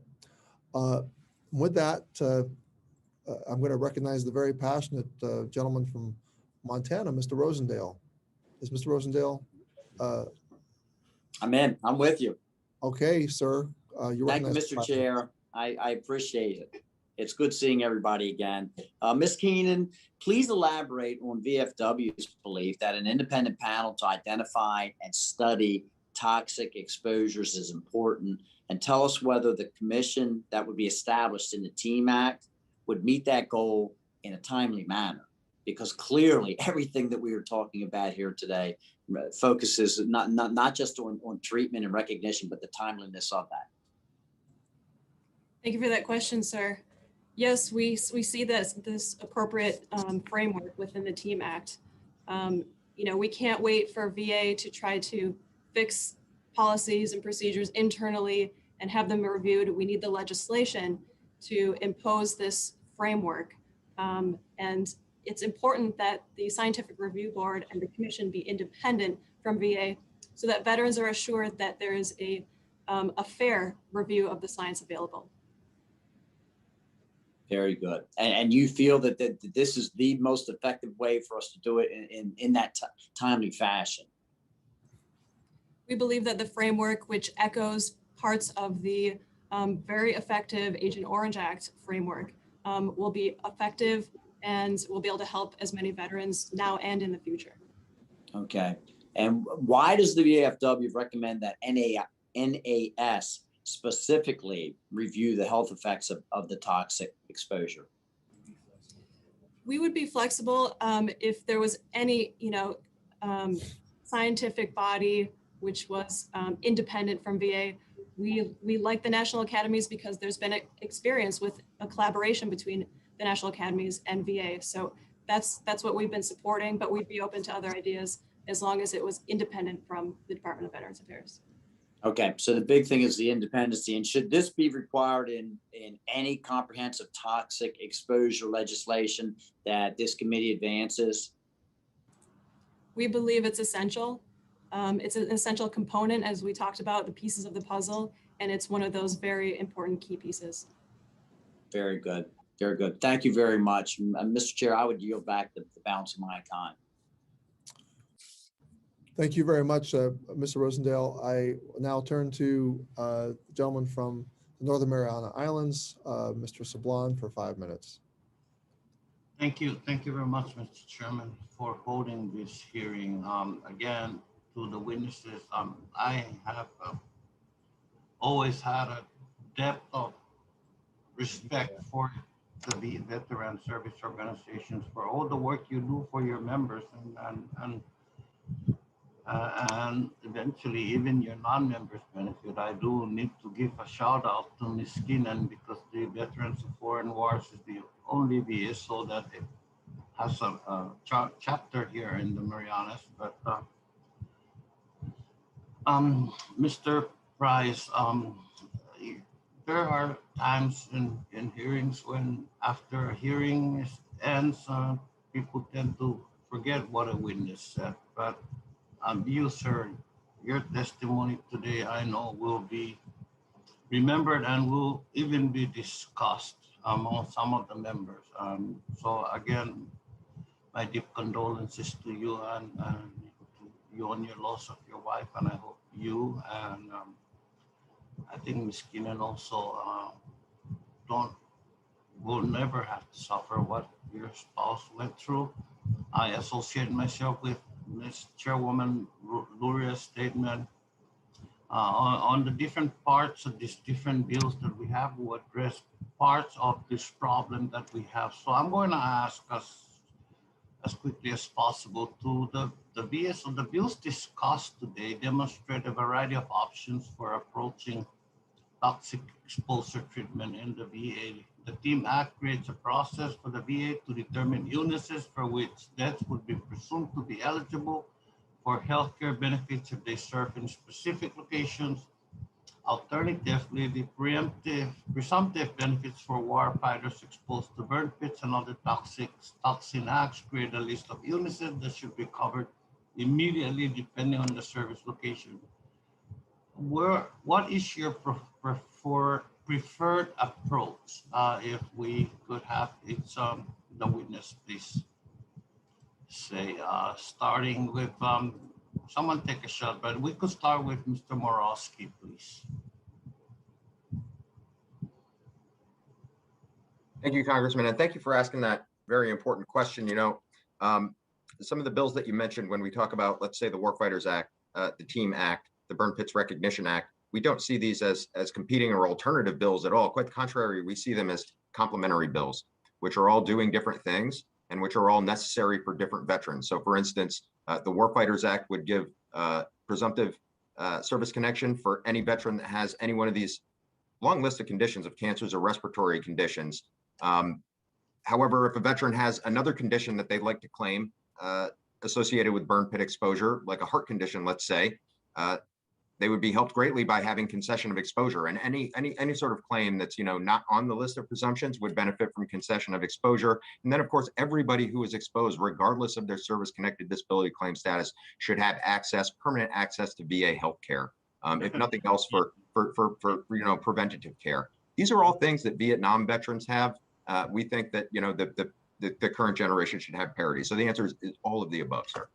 Yeah, thank you. Let me see. Mr. Hoare, Travis Hoare, please. Yes, thank you, sir. And I would agree with Wounded Warrior.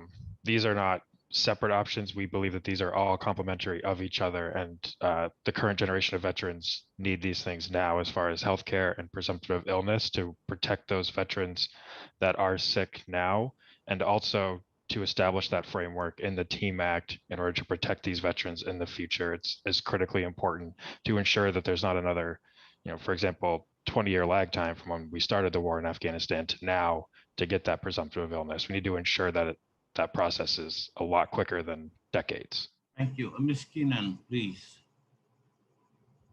Yes, thank you, sir. We just want to echo the same thing, that a lot of what we want to achieve can happen through implementing several of these bills. It's true that Vietnam veterans have access to these same benefits and services. We want that for all generations of veterans, but we don't want it to take decades to achieve that. Okay, thank you. Mr. Learman, I miss Ms. Learman. Yeah, Shane Learman, please. Thank you, Congressman. I agree with my colleagues today. None of these are going to be the answer by themselves. Together, they will address a lot of these issues from now in the future. They're not competing, they're complementary, and we need them all. Thank you. I'm going to take a chance here. Mr. Price, I'm out of time, but do you have something to add, sir? Thank you, Congressman. I just want to concur with the other VSOs that we agree. Specifically, I do want to mention that everybody has said a lot that this is this era's Agent Orange. And to remember that that term is not used lightly. It's used in reference to over the 30 years that the Department of Veterans Affairs took to lawfully acknowledge the effects of Agent Orange. And that's what we don't want this to become. Right, I learned that actually when I served in Congress. That's when I learned that, and then I'm still confused over the Blue Missouri, law, where the line starts at. But thank you very much for your testimony, Chairman Takano, and everyone for bearing me you back. Thank you, Mr. Sublime. I now call on Dr. Ruiz for 5 minutes. Thank you, Chairman Takano, and thank you to the VSO representatives for your dedication and advocacy on behalf of our nation's heroes. And a very special thank you to Mr. Price for your and your wife Lauren's testimony. I'm so sorry for your loss. I represent the eastern part of Riverside County in Southern California, which has a large veteran population. I think is in the top 11th county with most veterans in the nation. And as an emergency medicine physician, helping ensure veterans have access to high quality care is one of my highest priorities since the get-go. That includes making sure that our veterans who are exposed to harmful toxins during their service to our country get the critical health care needed for their war illnesses. This is why Senator Gillibrand and I reintroduced the Presumptive Benefits for War Fighters Exposed to Burn Pits and Other Toxic Exposures Act of 2021, along with our Republican colleagues, Senator Rubio and Congressman Fitzpatrick. We cannot simply pay lip service to our war heroes and thank them for their service. We owe them the healthcare and benefits that they earned when we sent them to war for our country. Anything less than presumption of service connection for toxic exposures is not acceptable. Let me repeat that. Anything less than presumption of service connection for toxic exposures is not acceptable. Mr. Hoare, you're from the Iraq, Afghanistan Veterans of America. Can you articulate the importance of the establishment of presumption of service connection for veterans exposed to burn pits and other toxic exposures? Yes, thank you very much, Congressman, for working so closely at reintroducing the presumptive, the Warfighters Act. Is one of IAVA's top priorities to ensure, and I want to echo your statement that anything less than a presumptive of illness is not acceptable for IAVA. The presumptive of illness would open up so much for veterans that are currently sick or is sick in the future. Proving the illness, as I mentioned before, can be extremely difficult because of the time that has lapsed or lacking DoD records that would take that burden of proof off of the veteran. And they no longer have to wait for all of these research studies to be done, which may never link 100% because of all of the issues with the research that our previous panel had mentioned that we've had in the past that we've run into before. Additionally, it will encourage veterans to come forward with their claim as VA wants because they know they don't have to go through this bureaucratic red tape to prove all of these different things, that they were exposed, that they are sick, et cetera, et cetera. So we believe all of these reasons are why a presumptive illness is so important. Thank you, Ms. Keenan. Do you think that it is premature, as mentioned previously, for the VA to support toxic exposure legislation? Thank you, Congressman, for that question. We absolutely do not think it's premature. We are actually disappointed that VA hasn't taken the opportunity in this and last week's hearing to express their feelings about these bills. We'd like to work together with them to come up with a solution. But to be honest, the train has left the station. We really believe that comprehensive toxic exposure legislation can and will pass this Congress, and we're going to continue to advocate for that. How can the VA be more transparent with implementing its framework for responding to veterans exposed to toxic exposures? Mrs. Keenan? Again, we don't want to wait, for VA to try to come up with yet another plan and then, find the statistics and find out to see if it's effective or not. We really think that legislation has worked in the past and will work in the future.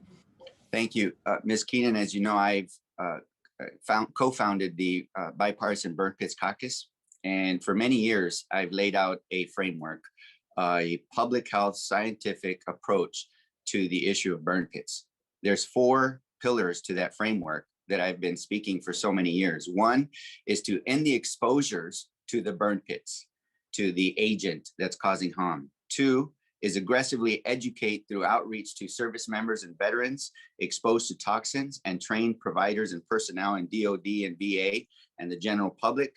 3 is take care of our patients, provide the healthcare and the benefits to our veterans. And 4 do the research to understand the full gamut of illnesses caused by hundreds of chemicals that our veterans have been exposed to.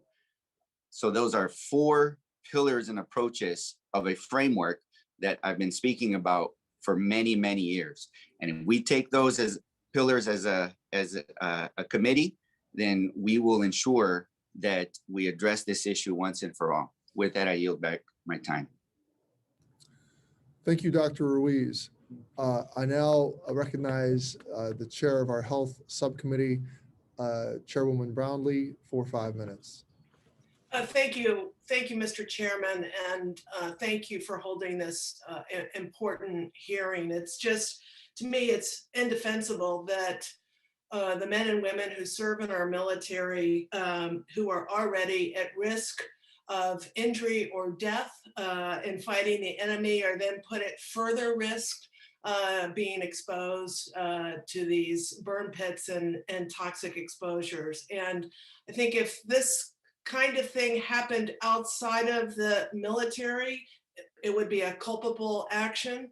And it's just imperative that we act on this and act on this immediately. That's why we have a VA, is to serve our veterans, and they deserve this. And I think, the military is not culpable. Typically, they're protected. But this, we must pursue this. So,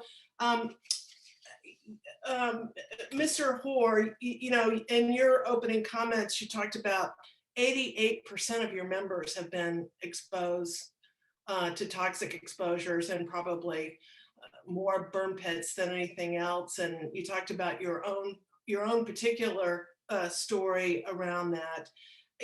When you say 88%, is that, people who were doing the same job that you were doing as you described it? Or is it people on a base where the burn pit was actually occurring, and so generally everybody was exposed? I'm trying to get my arms kind of around that. Yes, Congresswoman, thank you for the question. And it is that larger gamut of exposure.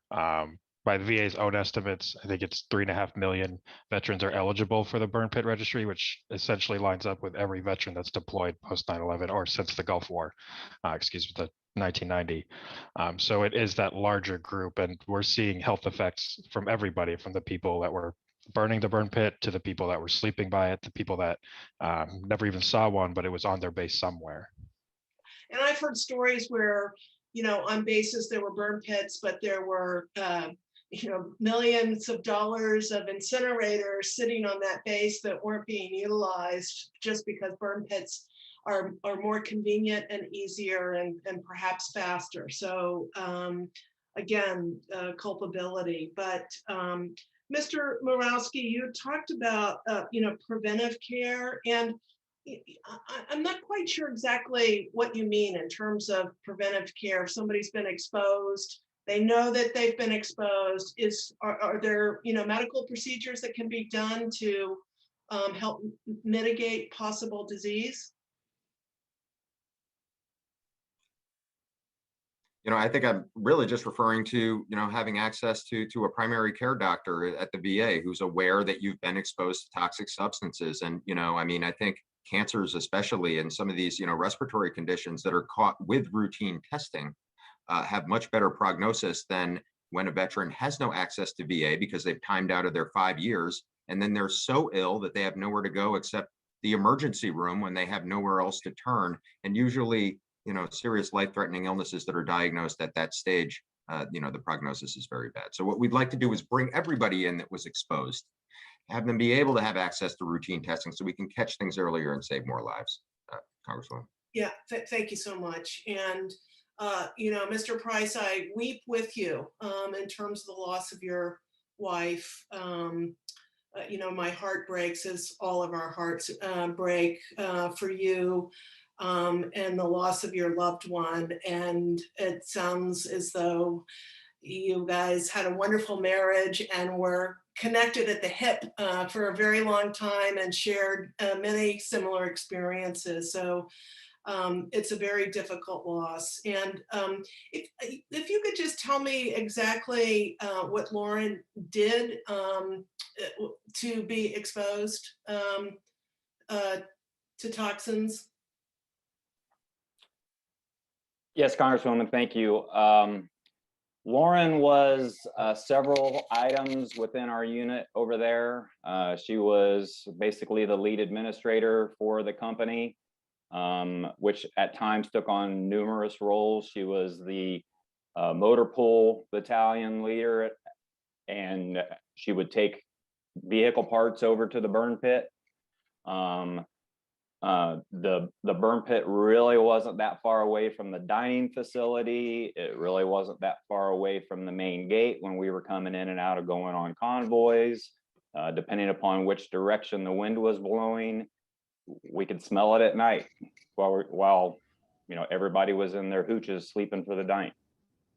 So it was not one particular task, I would say, that caused her exposure. There were some that were higher, but it was mostly just the fact that the burn pit was actually on base, right at the fob where we were at. Thank you, Mr. Price. And I'm out of time. I yield back, Mr. Chairman. Thank you, Ms. Brownlee. We want to welcome back. I haven't seen this member for quite a while, but we welcome you back, Mr. Bilirakis. Yasis Efkaristo, for all of your contributions to the committee over the years. And you're recognized for 5 minutes. Thank you. And you spoke to my heritage, and I will tell you that our Easter was this past Sunday, and we say Christos Anesti, which means Christ has arisen. Thank you very much. Thanks for having me here. And I also want to thank you, Mr. Chairman, and the ranking member, for inviting my good friend, Jim Price, to testify before the committee. And I will tell you that Lauren and Jim worked so very hard on this issue. As a matter of fact, Lauren testified before our VA committee a few years back, and also she was part of our roundtable discussions as well on several issues with regard to the VA. And I've worked with Dr. Ruiz, as you know, along with Lauren, of course, and Jim on this issue, the burn pit issue, for many years. And it's time to get it done. It's time to get it done. My son taught me a new term. I hope I use it in the right context the other day. A new term, let's go, let's go. Well, let's go get this done for our heroes. So I appreciate it very much. I've always said that, and I've heard this several times, toxic exposures from burn pits is an Agent Orange issue of our era. It is the Agent Orange issue of our area. Veterans suffering from negative health effects from these burn pits do not have decades to wait for the medical treatment and benefits they deserve. They cannot wait decades for the VA to take action on burn pit exposure. They need the help now. So I'm glad the committee, of course, invited Jim Price to testify this morning and give his family's story. Mr. Price is one of my constituents, as you said before, Mr. Chairman, and I've known him for many years. And of course, very close to his late wife, Lauren, as well, and the organization that they founded. I was so saddened to hear about Lauren's passing. Again, she was a very close friend. And we spoke before her passing, and I promised her that I was going to do everything I can to get this issue across the finish line, and I will. And with your leadership, Mr. Chairman and ranking member, I know it's going to get done. Again, she was the best of all of us, and a true American hero. May her memory be eternal. To honor her legacy, again, I want to get this done now. We will lose more heroes the longer we wait. We must provide the support needed for veterans suffering from burn pit exposure and create a system going forward that will comprehensively examine toxic exposure so that the future generations of veterans will get their benefits, the benefits they need and they have earned. So I firmly believe that the TEAM Act and all these bills will do just that. So my first question is for Jim Price. Your family has an incredible record of service to our country. I want to thank you, sir, for your service as well. While Congress has pushed the VA to do better by veterans exposed to burn pit toxins, it is currently failing those veterans by not providing them the so desperate, they desperately need these benefits. But more importantly, as you said, Jim, the health care immediately. You have already expressed your support for the TEAM Act here today, sir, but can you elaborate again why you believe the systematic changes in the bill, both for health care and for benefits, would better have helped you and your family, again, your family, the relatives that are around, but also your good friends. I consider all our veterans family. So if you could respond to that, I would appreciate it, sir. Thank you, Congressman. Probably the one thing that's least known about everything that happened with Lauren, she was not rated for constrictive bronchiolitis. She was rated 100%, but when she received her 100% rating, constrictive bronchiolitis was not in the rating tables by the VA. So there was actually nothing specifically in her rating that was as a direct result from burn pits. Obviously, we know that there were conditions that came up over the years that were from that. And again, the big thing with the TEAM Act is that it takes a location and a time and service and grants immediate health care for that. Because had we not been lucky enough to be in the position where we were in to get care, Lauren potentially could have had a hard time receiving care from the VA due to her toxic exposure conditions. Oh, my time has expired, Mr. Chairman. Thank you very much for letting me wave on, and I appreciate everything you've done. And let's do more for our veterans. Thank you. I'll yield back. Thank you, Representative Bilirakis. And I thank all of the witnesses for being here today. Before I make my concluding remarks, I want to invite Ranking Member Boss to have a final reflection on today's hearing. Thank you, Mr. Chairman, and thank you to each one of you, the witnesses that were provided your views on this important bills, all these important bills. I appreciate the VA for explaining the improvement the department is making for toxic exposed veterans. But those are good changes, but these changes are not enough. We must move forward with legislation like the TEAMS Act so that the veterans do not need to wait any longer for care and benefits that they need. I'm committed to working with the chairman, the members of the committee, with our colleagues in the Senate to get the TEAMS Act or legislation like it to the president's desk as soon as possible. As we've expressed today, it's got to be sooner than later. And I think that has been very, very clear from the members that spoke here today, as well as the people, our veterans, VSOs who are involved. And thank you for having the hearing today, Mr. Chairman. And with that, I yield back. Thank you, Ranking Member Bost. I certainly appreciated the participation of all members of the committee, and I am very grateful for the testimony of today's witnesses on all the panels, and to those especially on this third panel, the personal stories that you conveyed again are very, in my opinion, are extremely impactful, are going to inspire our members to continue to work together in a bipartisan way. We certainly appreciate always the voices of our veteran service organizations. Veterans are a sacred issue in the Congress, and members risk big things if they tread too heavily on that sacredness. And so we know it's hallowed ground. The service and the sacrifice of veterans are hallowed territory. So the 15 bills on the agenda today do offer a blueprint for our comprehensive legislative package.